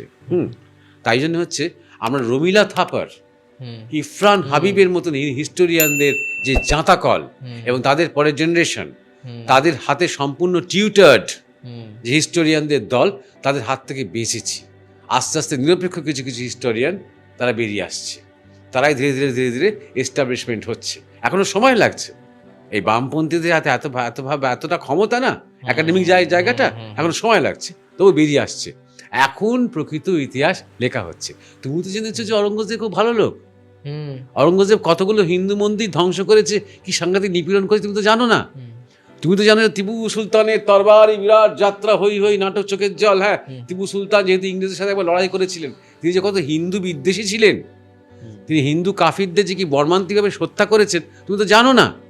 তুমি তো জানো না যে তোমার দক্ষিণ ভারতে একটা জায়গা আছে যেখানে দিওয়ালির দিন শোক পালন করা হয়, কারণ সেই দিন দিওয়ালির দিন তারা আলো জ্বালিয়েছিল বলে, তাই সেই অপরাধে টিপু সুলতান নির্মমভাবে হিন্দুদের হত্যা করেছিলেন। বহু কয়েক হাজার হিন্দুদের হত্যা করেছেন। তুমি তো জানো না। তুমি তো Akbar the great, Aurangzeb the great, হ্যাঁ পড়ে জানো তো। সেই ইতিহাসের ছাত্র আমরা, বুঝতে পেরেছ? অতএব মানে রামমোহন রায় সতীদাহ রদ করেছিলেন, ভালো কাজ করেছিলেন, সে ঠিক কথা। কিন্তু সতীদাহ তখন ভারতবর্ষে কটা ছিল? 1 নম্বর। 2 নম্বর, সতীদাহ, আরেকটা কথা, নিজের কমন সেন্স দিয়ে জিজ্ঞাসা করো, নিজেকেই জিজ্ঞাসা করো, রামায়ণে সতীদাহ কোথায়? মহাভারতে সতীদাহ কোথায়? চন্দ্রগুপ্তের সাথে সতীদাহ কোথায়? ইসলাম আসার আগে সতীদাহ কোথায়? তাহলে ইসলাম এলো আর তারপর থেকে সতীদাহ আরম্ভ হলো, জওয়ার প্রথা আরম্ভ হলো। তার মানেটা কি? তার মানে ইয়াং উইডোজ, যুবতী বিধবারা নিরাপদ নয়। এমনই বর্বর এই সভ্যতাটা, এই এমনই বর্বর সমস্ত লোকেরা এসেছে ভারতকে আক্রমণ করতে। এইটা কমন সেন্স, কমন সেন্স। কৌরবরা তো বা পাণ্ডবরা তো বর্বর নয়, যে তাহলে তো কুরুক্ষেত্র যুদ্ধের পর তাহলে প্রত্যেকটা পাণ্ডব কৌরব পত্নীদের উপর ঝাঁপিয়ে পড়তো। তা তো করেইনি। সসম্মানে তাদেরকে তাদের শেষ সংস্কার করতে দিয়েছে, তাদের স্বামীদের সসম্মানে তাদের রাজপুরীতে থাকতে দিয়েছে প্রত্যেককে। যুধিষ্ঠির প্রত্যেকের কাছে কাছে হাত জোর করে তাকে জিজ্ঞাসা করেছিল আপনার কিছু প্রয়োজন আছে কিনা, মা বলে সম্বোধন করেছেন প্রত্যেককে। সেই দেশ, সেই সভ্যতা, সতীদাহ এলো কেন? ব্যাপারটা বোঝার চেষ্টা করো। আর সতীদাহ চলেও গেল কি, আস্তে আস্তে চলে যেতে আরম্ভ করলো, কারণ সমাজ পাল্টাতে আরম্ভ করলো। তাহলে যখনই আমাদের ধরো তোমার বাড়িতে যখনই কোনো একটা আক্রমণ হবে না, তখন তুমি কি করবে বলো তো? আগে বাড়ির মেয়েদেরকে বাঁচানোর চেষ্টা করবে, মেয়েদেরকে বাঁচানোর চেষ্টা করবে। হ্যাঁ, মেয়েদেরকে তুমি রক্ষা করার চেষ্টা করবে, তাদের আড়াল করার চেষ্টা করবে, অন্তপুরে যেতে বলবে, তালা চাবি দিয়ে বসে থাকতে বলবে, পালিয়ে যেতে বলবে পেছনে দরজা দিয়ে। ছেলেরা চলো আমরা গিয়ে বড় লড়াই করে মরি। মেয়েদের, তাই জন্য সমাজে যত নিয়ম বেশি মেয়েদের উপরে চাপানো হয়েছে, কারণ মেয়েরা আক্রান্ত হয়। সোনা দানা গয়না গাটি ঐশ্বর্য, তেমন বাড়ির নারীটি হচ্ছে ঐশ্বর্য। কেন? দুটো, তাকে ভোগ করা যায়। 2 নম্বর, তার মধ্যে দিয়ে সন্তান নিয়ে আসা যায়। যে সন্তান হয়তো এই পরিবারেই থাকবে, কিন্তু সে আমার দিকে হবে, যে জয়ী হয়েছে তার দিকে হবে, যে পরাজিত হয়েছে তার দিকে হবে না। এটার পলিটিক্যাল ওয়েপন, সেমিটিক কালচার এই পলিটিক্যাল ওয়েপন ব্যবহার করেছে, বুঝতে পারছো? অতএব কুসংস্কার হ্যান তেন ঠিক আছে, অনেক কুসংস্কার আছে আমাদের দেশে, হ্যাঁ, কিন্তু আগে তুমি বুঝে বলো যে তা 100 বছর আগে ধর্মগুরুরা বা সমাজপতিরা বা ব্রাহ্মণরা যা কিছু করেছেন সবটাই কি ভুল করেছেন?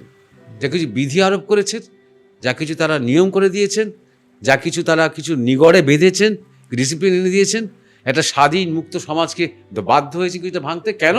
কারণ খাদ্যশক্তি ডিফেন্ড করতে পারেনি। এই বিদেশি আক্রমণগুলোর সাথে শেষ পর্যন্ত খাদ্যশক্তিকে হার স্বীকার করতে হয়েছে। সেই সময়ের সিনারিও এরকম ক্রিয়েট হয়েও গেছিল, যে কারণে হয়তো করতে হয়েছে কিছু জিনিস। সিনারি ক্রিয়েট হয়েছিল মানে কি? সম্পূর্ণ আমরা বিদেশি শাসনে আন্ডারে ছিলাম, বিদেশি শাসনে।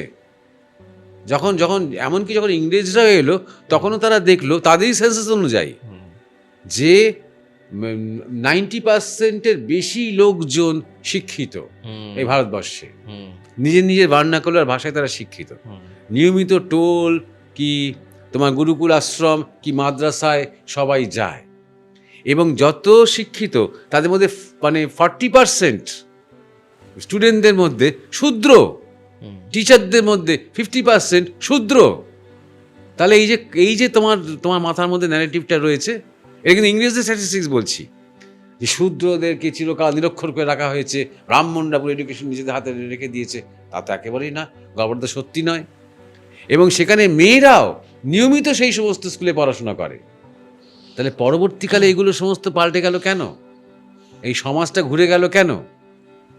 ইংরেজরা যখন থেকে ইংলিশ অ্যাক্ট প্রণয়ন করলো, পুরো দেশটা নিরক্ষর হয়ে গেল 1-10 বছরের মধ্যে। যারা একমাত্র ইংরেজি জানছে, ইংরেজি জেনে ইংরেজিতে অঙ্ক করছে, ইংরেজিতে সায়েন্স পড়ছে, একবার তারা স্বাক্ষর হলো 6-7%। হুম, ইংরেজ যখন ভারত ছাড়লো 47-এ, তখন 16% পুরুষ স্বাক্ষর আর 12% নারী স্বাক্ষর। এটা ইংলিশ এডুকেশন অ্যাক্ট, ম্যাকলে নীতি, যেটা রামমোহন রায় চেয়েছিলেন। হুম, সংস্কৃত চুলোই যাক, ইংরেজি আসুক। বুঝতে পারছো? হুম, সুতরাং আমাদেরকে ব্যাপারটা সব দিকটা দেখতে হবে। ভারতবর্ষের সব ভালো, বিদেশিদের সব খারাপ, আমি সে কথা বলছি না। কিন্তু ভারতবর্ষে অনেক কিছু খারাপ, এই শুনে শুনেই তো আমরা বড় হয়েছি। হুম, হুম, ব্রাহ্মণ্যবাদ খারাপ, জাতপাত খারাপ, সতীপ্রথা খারাপ, শুধু খারাপ খারাপ খারাপ, অন্যরা সব ভালো, শুধু ভারতবর্ষে সব কিছু খারাপ। এই খারাপ খারাপ করে করে না আমরা দুর্বল হয়েছি। হুম, আমরা নিজেদের ধর্ম, নিজের ঐতিহ্য, নিজের সংস্কৃতিতে বিশ্বাস হারিয়ে ফেলেছি। আমাদের মনে হয়েছে বামপন্থা অনেক ভালো, হুম, ব্রাহ্ম সমাজের সময় মনে হয়েছিল ক্রিশ্চিয়ানিটি অনেক ভালো, আমেরিকা অনেক ভালো, রাশিয়া ভালো, চীন ভালো, আমরা ভারত খারাপ। হুম, এইটা হয়েছে কেন? আমাদের সব কিছু খারাপ। তাহলে এই এতদিনে একটুখানি কি খারাপ এবং কেন খারাপ, আর আমাদের কি ভালো এবং কেন ভালো? এবং কেন ভালো জানতে হবে। ব্রাহ্মণ্যবাদ সব ঠিক আছে, এটা খেয়াল রেখো। আজও যে বেদ আছে, আজও যে উপনিষদ আছে, আজও যে গীতা, রামায়ণ, মহাভারত, বিভিন্ন শাস্ত্র রয়েছে, হ্যাঁ, এই যে রয়েছে, এর কারণ ব্রাহ্মণরাদের মেধা যখন যখন পাণ্ডুলিপি পড়ানো হয়েছে, যখন সমস্ত পাণ্ডুলিপি ভারতবর্ষের হাজার হাজার তোমার ম্যানুস্ক্রিপ্টস, হাজার হাজার শাস্ত্র চুরি করে নিয়ে লন্ডনের মিউজিয়ামে চলে গেছে, ইউরোপে চলে গেছে, তখনও যে আমরা আমাদের বিদ্যা এবং শক্তি এবং ধর্ম ধরে রাখতে পেরেছি ব্রাহ্মণদের ব্রেনের জন্য। হুম, ওই সব তাদের মুখস্থ থেকেছে, ওদের ব্রেন ধরে রেখেছে। সুতরাং এই যে টেকনোলজি, হুম, টেকনোলজি বলছি কেন বলো তো? কারণ যখন আমরা বেদ উপনিষদ পাঠ করি না, একটা সুরে পাঠ করি, হুম, নাহলে মুখস্থ থাকবে না। রাইট। একটা মাত্রায় পাঠ করি, একটা ছন্দে পাঠ করি। এই যে শ্রুতি টেকনোলজি, এই টেকনোলজি ব্রাহ্মণরা ধরে রাখতে পেরেছেন। সুতরাং আজকে যে আমরা টিকে আছি এবং সভ্যতা যে আবার জাগছে, সেখানে কিন্তু ব্রাহ্মণদের বিরাট অবদান, অবদান রয়েছে। অস্বীকার করলে চলবে না। বুঝতে পেরেছ? সুতরাং সবসময় মন্দটা ঠিক আছে, মন্দটা তো দেখবো, দেখে দেখে তো হদ্দ হচ্ছি। আর আমাদের মন্দ, আরেকটা কথা খুব ইম্পর্টেন্ট, আমাদের যখন মন্দ হয়েছে না, একজন বুদ্ধ এসেছে। আমাদের যখন মন্দ হয়েছে, একজন চৈতন্যদেব এসেছেন, একজন বিবেকানন্দ এসেছেন, একজন শঙ্করাচার্য এসেছেন। আমাদের দরকার হয়নি একজন চার্চিলকে, আমাদের দরকার হয়নি একজন ম্যাকলেকে, আমাদের দরকার হয়নি একজন কার্ল মার্কসকে, আমাদের দরকার হয়নি একজন হেগেলকে, একজন মাও সেতুংকে, একজন লেনিনকে, একজন স্ট্যালিনকে। আমাদের দরকার হয়নি, আমাদের মধ্যে থেকেই আমাদের সংস্কার করার জন্য লোক এসেছে। বুঝতে পারছো? বিদেশিরা কি বললো আর ওরা এসে কি আইন পাশ করলো, ওগুলো আর আর তোমরা বাঙালিরা, ইয়াং ছেলেরা আর ওগুলোর প্রতি ধৈর্য রেখো না, অত সহিষ্ণু হতে হবে না। বুঝতে পারছো? তোমরা নিজেদের সমাজটাকে এখন সামলাও। মহারাজ, আজকে না আমরা কথা বলতেই বসেছি এই বিষয়গুলো নিয়ে, যেগুলোতে কন্ট্রাডিকশন রয়েছে আমি দেখতে পাচ্ছি। মানুষের ক্লিয়ার হওয়াটাও দরকার আমার মনে হয়। সেই জন্য আমি এখানে একটা কন্ট্রাডিকশন আমি আগের দিনও দেখলাম, আমি সেই প্রসঙ্গটা উত্থাপন করব। আমরা যেটা জানতে পারলাম, আপনি যেটা বললেন এই মুহূর্তে, যে মানুষ যথেষ্ট শিক্ষিত ছিল, এই নয় যে আমরা যেটা শুনে আসি ইংরেজরা আসার আগে আমরা কিছুই জানতাম না, অশিক্ষা ছিলাম। কিছু মানুষের একটা প্রশ্ন যেটা আমার খুব লজিক্যাল লেগেছে, যদি এতই শিক্ষিত থাকবো, যে জাতির মধ্যে এত জ্ঞান, এত কনসিয়াসনেস, তার উপর কেউ কি করে হাবি হতে পারে, তার উপর কেউ কি করে দখল করতে পারে? এইটার উত্তর তাহলে মানে কি? এখন যেটা তোমার ধরো নেশন স্টেট কনসেপ্টটা হয়েছে, এই নেশন স্টেট কনসেপ্টটা হয়েছে মোটামুটি দ্বিতীয় বিশ্বযুদ্ধের পর থেকে। অর্থাৎ একটি রাষ্ট্র, হুম, একটি জাতি, রাইট। একটা মিলিটারি, হুম। একটা সেন্ট্রিস্ট পলিটিক্যাল ক্ষমতা, হুম, এই কনসেপ্ট নেশন স্টেট বলে এটাকে। মানে রাষ্ট্রবিজ্ঞান অনুযায়ী এটাকে নেশন স্টেট বলে। হুম, হুম, এই নেশন স্টেট কিন্তু আগে ছিল না। আগে যেটা দেশ বলতাম আমরা না, হুম, সেটা সংস্কৃতি বোঝাতাম। আচ্ছা। এখনো দেখেছি, আমারও মনে আছে আগেকার দিনে মানুষ দেশ বলতে নিজের গ্রামটাকে বলে। হুম, হ্যাঁ, হুম, আরে হুম, বিদেশ হুম, চলে হুম, গেছে হুম, মানে হুম, ঝাড়খণ্ড চলে গেছে, হুম, হ্যাঁ হুম, হ্যাঁ, হুম, বিদেশ চলে গেছে, দেশে কবে ফিরবে বলো, অর্থাৎ আমাদের হুম, গ্রামে কবে ফিরবে, বুঝতে হুম, পারছো? হুম, দেশ হচ্ছে একটা কালচার বোঝাতো। হুম, একটা দেশ বলতে একটা মিলিটারি দিয়ে ঘেরা একটা বাউন্ডারি নয়। হুম, হ্যাঁ, সুতরাং ভারতবর্ষ বলতে যে আমরা প্রাচীন ভারতবর্ষ বা যে আর্যাবর্ত ষোড়শ জনপদ বুঝি, হুম, সেটা একটা কালচারাল আইডেন্টিটি, যেখানে সর্বত্র সেই কালচারাল লিঙ্কটা কি বলতো, সর্বত্র শিব পূজিত হন, সর্বত্র তোমার শক্তিপীঠ রয়েছে, হুম, সেই অর্থে। কিন্তু একটা মিলিটারি, যে মিলিটারি কাশ্মীর থেকেও বাঁচাচ্ছে, মানে কাশ্মীরকেও বাঁচাচ্ছে, কন্যাকুমারীকেও বাঁচাচ্ছে, সেই মিলিটারি আসামকে বাঁচাচ্ছে, গুজরাটকে বাঁচাচ্ছে, সেই রকম কনসেপ্ট ভারতবর্ষ কেন, পৃথিবীর কোনো দেশই ছিল না। হুম, এইটা খুব ভালো করে বোঝার চেষ্টা করো। পৃথিবীর কোনো দেশই ছিল না, এক নম্বর। দু নম্বর হচ্ছে, ওদের সাথে আমাদের, মানে বিদেশি কালচারের সাথে, বিদেশি হুম, শাসকদের সাথে হুম, আমাদের প্রচুর যুদ্ধ হয়েছে। একটা দুটো নয়, প্রচুর। হুম, এমন এমন যুদ্ধ হয়েছে যে তুর্কিদের আমরা ১,৫০০ বছর পর্যন্ত আটকে রেখেছি। খুব কম লোকে এটা জানে। হ্যাঁ, এমন সাংঘাতিক মানে তুর্কিদের আমরা আটকে আটকে রেখেছি ১,৫০০ বছর। হুম, আচ্ছা। তুমি ইতিহাস পড়ো, তুমি জানতে পারবে, আটকে রেখেছি। এগুলো পড়ানো হয় না। হুম, শুধু আমরা কোথায় কোথায় হেরেছি সেটা পড়ানো হয়। রাইট। আলেকজান্ডার যে অ্যাকচুয়ালি পুরুর কাছে হেরেছিলেন, হ্যাঁ, চাণক্য নীতির কাছে হেরেছিলেন, এটা বলা হয় না। জিতে তিনি পুরুকে বললেন কেমন সম্মান চাও বলো, বা কি চাও বলো, কি কিভাবে তোমাকে আমি ট্রিট করবো, এটা গল্প তৈরি করা হলো। তিনি হেরে বাধ্য হয়ে ফিরছিলেন, তিনি মারা গেলেন পথে, হুম, বুঝতে পারছো? তো যাই হোক, এরকম বহু যুদ্ধ আছে। ওলন্দাজদের সাউথ ইন্ডিয়ার রাজারা হারিয়েছিল, হল্যান্ড। হুম, তারা তখন তারা সবচেয়ে বীর, প্রথম ইউরোপিয়ান শক্তির এশিয়ান শক্তির কাছে হারলো, বুঝতে পারছো? হুম, কিন্তু এই যে একটা অল ইন্ডিয়া ইউনিট, হুম, পলিটিক্যাল হুম, মিলিটারি ইউনিট ছিল না, পৃথিবীর কোথাওই ছিল না, কোথাওই ছিল না। কিছু কিছু যুদ্ধে আমরা যেগুলো হেরেছি, বেশিরভাগ ক্ষেত্রে তুমি দেখবে বিশ্বাসঘাতকতার জন্য হেরেছি। হুম, ট্রু। বিশ্বাসঘাতকতা। ৩ নম্বর যেটা, ব্যক্তি বিশেষের। হ্যাঁ, ব্যক্তি বিশেষে, জয়চাঁদ টয়চাঁদ ইত্যাদি, পৃথ্বীরাজ চৌহানের সাথে বিশ্বাসঘাতকতা, সিরাজের সাথে বিশ্বাসঘাতকতা, এরকম অনেক কিছু, মীর জাফর, হ্যাঁ, বিশ্বাসঘাতকতার জন্য হেরেছি। ৩ নম্বর হচ্ছে যে অনৈতিক যুদ্ধ। হুম, যে আমরা, তুমি যদি মহাভারত যদি ফলো করো তাহলে দেখবে আমাদের পৃথ্বীরাজ চৌহান থেকে শিবাজি থেকে শুরু করে একদম ঠিক, রিসেন্ট পেছন পর্যন্ত থেকে ছুরি মেরে, হ্যাঁ। পেছন থেকে যুদ্ধ করব না, তোমার হাতে অস্ত্র পড়ে গেলে আমি অপেক্ষা করব, তুমি আবার হাতে অস্ত্র তুলে নেবে, তারপর যুদ্ধ করব, প্রবল নৈতিকতা। সূর্যাস্তের পর যে যার নিজের নিজের শিবিরে ফিরে যাব, তুমি আমাকে ডিস্টার্ব করবে না, আমিও তোমাকে ডিস্টার্ব করব না, দেখা হলে বরং ভালো, এরকম করব। সেই নীতি কিন্তু এই বিদেশিরা মানেনি। মানেনি, ওরা কাটেনি, যেন right, তেন right. প্রকার এনো, সামদান এরকম বলতে ধরনের কোনো চাইছি। কালচার ওদের মধ্যে ছিল না। যেভাবে হোক তারা দেশটাকে দখল করবে, যেভাবে হোক তারা সেন্টার অফ পাওয়ার। আর ভারতবর্ষের সেন্টার অফ পাওয়ার কি বলতো? রাজধানী নয়, রাজপ্রাসাদ নয়, রাজা নয়, সংস্কৃতি। রানী নয়, মন্দির। মন্দির। মন্দির, এত যে মন্দির ধ্বংস হয়েছে, কারণ মন্দির ছিল সেন্টার অফ পাওয়ার, বিগ্রহ ছিল centre of power, administrative power, political পাওয়ার, সমস্ত পাওয়ার। যেমন জেরুজালেম ছিল হুম, যিশুর সময়, জেরুজালেম ছিল, জেরুজালেমের যে মন্দির, সেই মন্দির ছিল সেন্টার অফ পাওয়ার। এটাই আগেকার পৃথিবীর আগেকার ইতিহাসের মেইন গল্প, ভারতে বিশেষ করে। তাই জন্যে ওরা বিদেশিরা এসে আগে মন্দিরকে টার্গেট করতো, হুম, এখন পার্লামেন্টকে টার্গেট করবে। এখন কেউ আর মন্দির টার্গেট করবে না। দিল্লিতে ঢুকে কেউ আর জামা মসজিদ বা দিল্লির অক্ষয় ধাম কেউ টার্গেট করবে না, ঠিক ঠিক। বা কলকাতায় এসে কেউ কালীঘাট মন্দির টার্গেট করবে না। নবান্ন যাবে, চলো ডিপুটেশন করতে বিজেপি নবান্ন যায়, হ্যাঁ, ওই যে কালীঘাট মন্দিরে যাই, মাকে গিয়ে বলি, সেটা তো বলে না। কিন্তু আগে তাই ছিল, আগে তাই ছিল, সত্যি সত্যি তাই ছিল, বুঝতে পারছো? মন্দির ধ্বংস হয়ে যাচ্ছে, বিগ্রহ ধ্বংস হচ্ছে, চোখের সামনে সেই মন্দিরগুলো লাথি মারতে মারতে মারতে মারতে মাটিতে নামাচ্ছে, থুতু ফেলছে সেই মন্দিরগুলো, সেই বিগ্রহের ওপরে থুতু ফেলছে, লোককে বারবার বলছে, এই তোদের দেবতা পারলো বাঁচাতে তোদের, দেখ আমাদের আমাদের যে গড বল বা আল্লাহ বল আমাদের বাঁচাতে পারলো, হ্যাঁ, আমাদেরকে ভালো করে, এই যে করতো, এগুলো মানুষের মনোবলটা ভেঙে দিল সম্পূর্ণ। এই করতে করতে করতে করতে তাও তাও যে গল্পটা তুমি বললে না, যে ওই যে একটা লাইনে বললে না ওরা সবটা ভাবি হয়ে গেল, কোথায় সবটা ভাবি হলো?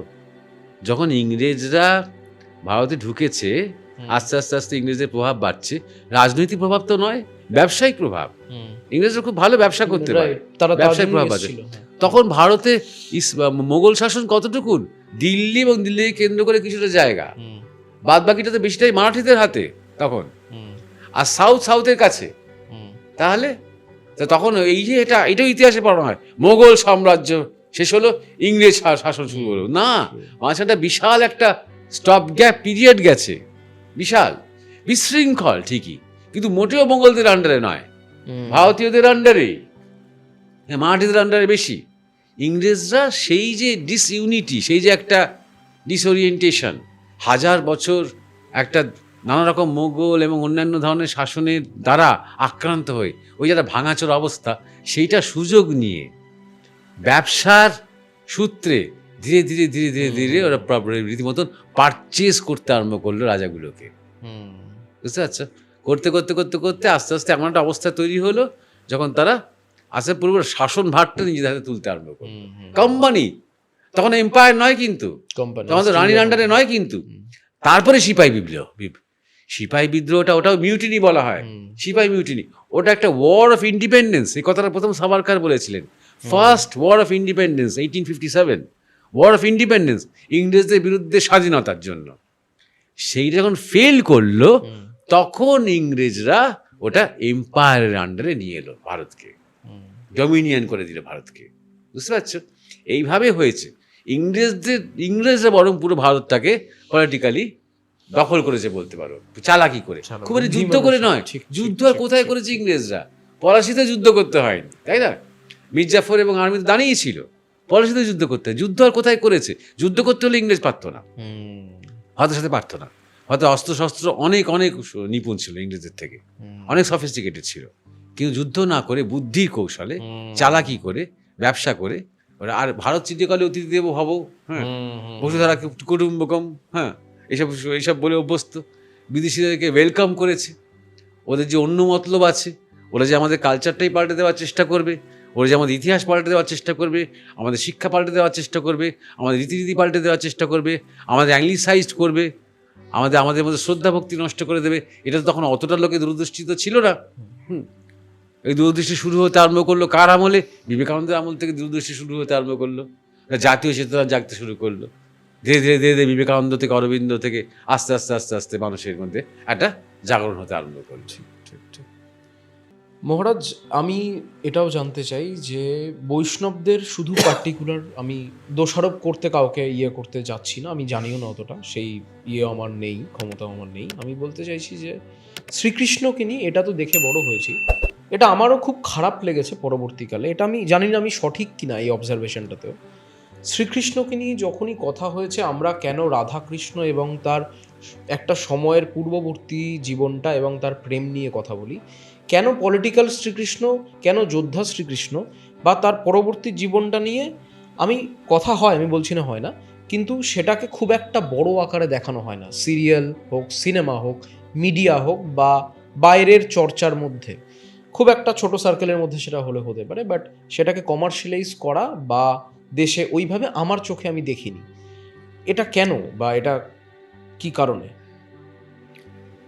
একটা খুব ইন্টারেস্টিং কারণ হচ্ছে তোমার শ্রীকৃষ্ণের যে বৃন্দাবন লীলা, সেইটা নিয়ে কত সাংস্কৃতিক বিস্ফোরণ হয়েছে, কত গান, কত নাচ, কত গীতিনাট্য, কত তোমার বাউলের গান, কত লোকগান, কত পদাবলী, কত ব্রজবলী, মানে প্রচুর, সারা ভারতবর্ষে জুড়ে বিভিন্ন ভাষায়, কারণ সেই স্কোপটা আছে, আর্টের স্কোপ বিশাল।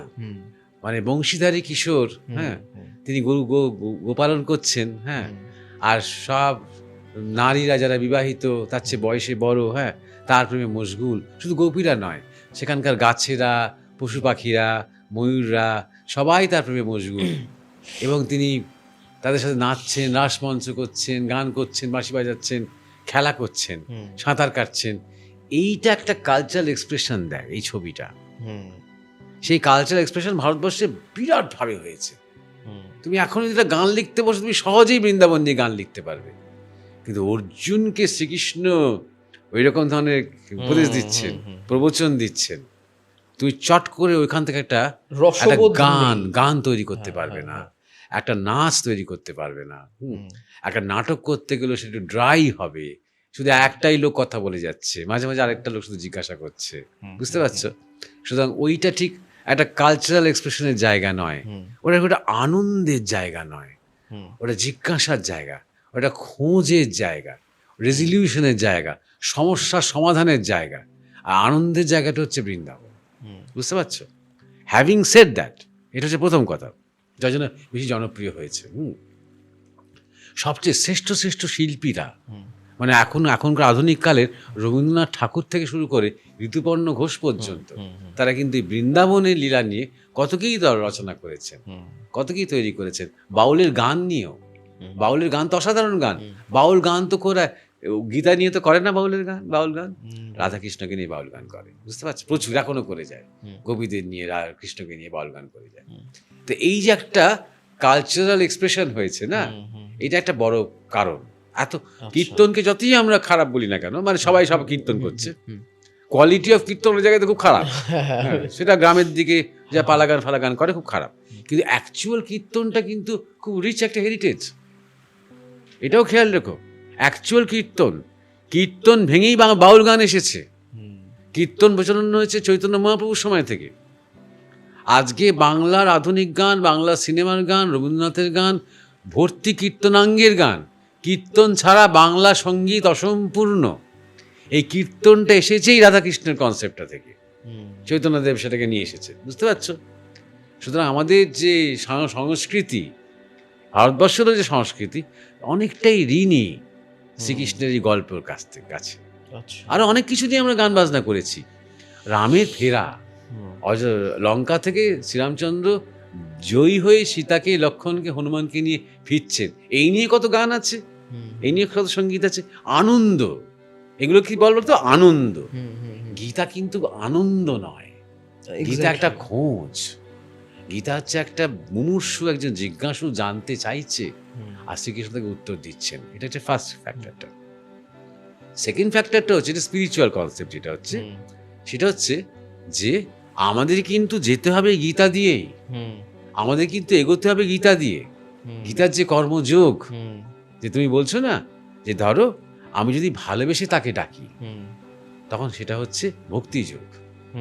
আমি চোখ বন্ধ করে ধ্যানের মধ্যে তাকে ডাকি, তখন সেটা হচ্ছে রাজযোগ। আমি যদি জ্ঞান চর্চা করতে করতে তাকে পেতে চেষ্টা করি, সেটা হচ্ছে জ্ঞানযোগ। তেমন আমি যদি তাকে পাওয়ার জন্য যদি কর্ম করি, সেটা কর্মযোগ। তো যখন কর্মে তোমার অধিকার, শ্রীকৃষ্ণ বলছেন, কর্ম ফলে নয়। তুমি কর্ম করো, 100% নিষ্ঠা দিয়ে কর্ম করো, কিন্তু ফলটা অর্পণ করো।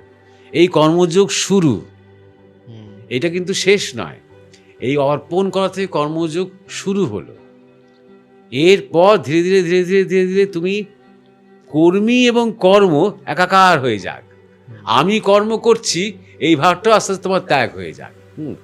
তখন কর্মযোগের পরের স্টেট, তুমি যোগস্থ গুরু কর্মানি। এবং দুই কর্মেরই যখন দ্রষ্টা, অর্থাৎ যে যুদ্ধ করছেন, মার খাচ্ছেন, সবকিছু হচ্ছেন, সবই করছেন, এই দ্রষ্টা নিজেকে দেখেও যাচ্ছেন, সেটা শ্রীকৃষ্ণ সেই অবস্থায় যোগারূঢ়। এই কর্মযোগের ছোট করে বললাম 3টে দিক।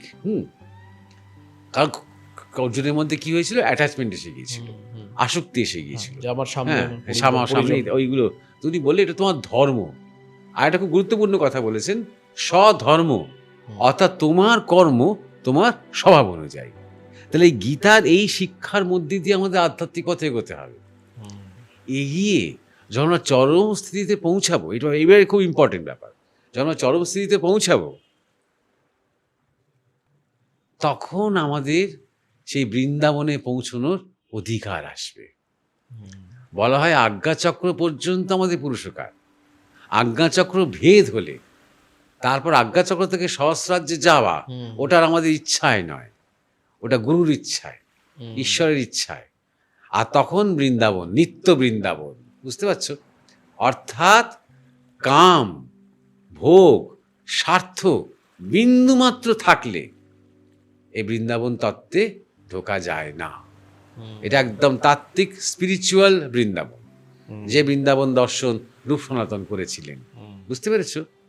কিন্তু এরা তো সেই বৃন্দাবন বুঝবে না। এদের একটু ভাবে, বা যদি ভাবে, হিন্ট আছে কিন্তু।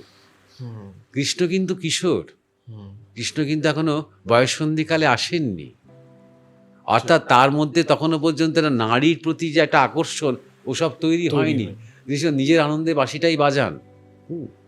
আর তাই জন্যেই গোপীরা তার প্রতি আকৃষ্ট হন, কারণ তার কাছ থেকে কামের রিফ্লেকশন পান না, তার কাছ থেকে তারা প্রেমের রিফ্লেকশন পান। তাই জন্য তারা ইনফ্লুয়েসড হন তার দ্বারা। এই হিন্টগুলো দেওয়া আছে কিন্তু গল্পের মধ্যে, কাহিনীর মধ্যে। পরকীয়া কেন? যে এই সংসার, জীবন, দায়, দায়িত্ব, কর্তব্য, চাকরি, এই হচ্ছে আমার স্বামী অক্ষম, আয়ন ঘোষ, সে স্বামী অক্ষম, এই হচ্ছে আমার স্বামী। সেখান থেকে শাশুড়ি ননদের নাম কি? জটিলা, কুটিলা।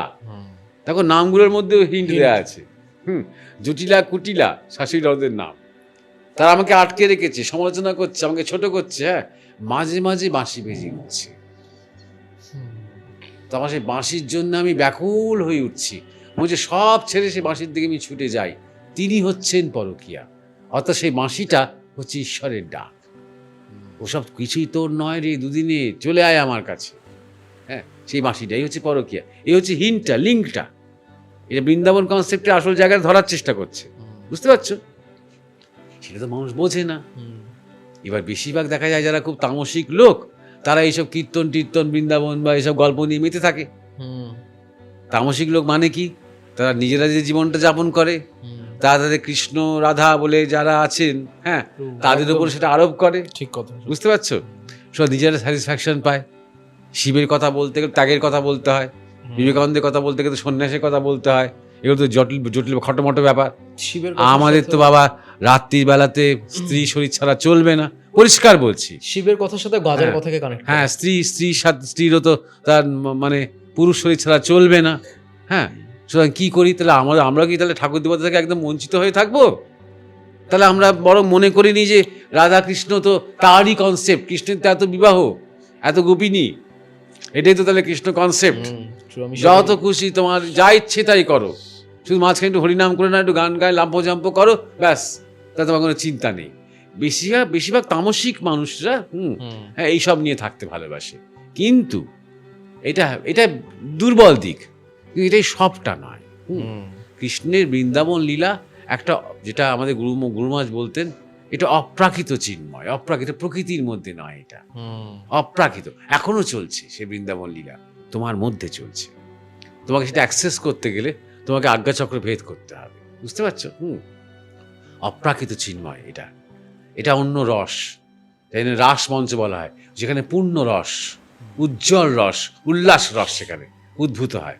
সেই রস তোমার নিম্নাঙ্গী নয়, সবচেয়ে উচ্চ অঙ্গ যেখানে, সেখানে সে রস মুহুর মুহুর মুহুর মুহুর সমাধি হয়। একই সাথে প্রতিটি গোপী না দেখেন, এগুলো কোনোটাই মানে মিরাকল নয়, ওই ঘটনা, এটা বিজ্ঞান। একই সাথে প্রতিটি গোপিনী দেখেন কৃষ্ণ আমার সামনে দাঁড়িয়ে আছেন। এটা এমন একটা ডাইমেনশনের জায়গা, বুঝতে পারছো? সেই ডাইমেনশনে কৃষ্ণ নিয়ে গিয়েছিলেন তাদের।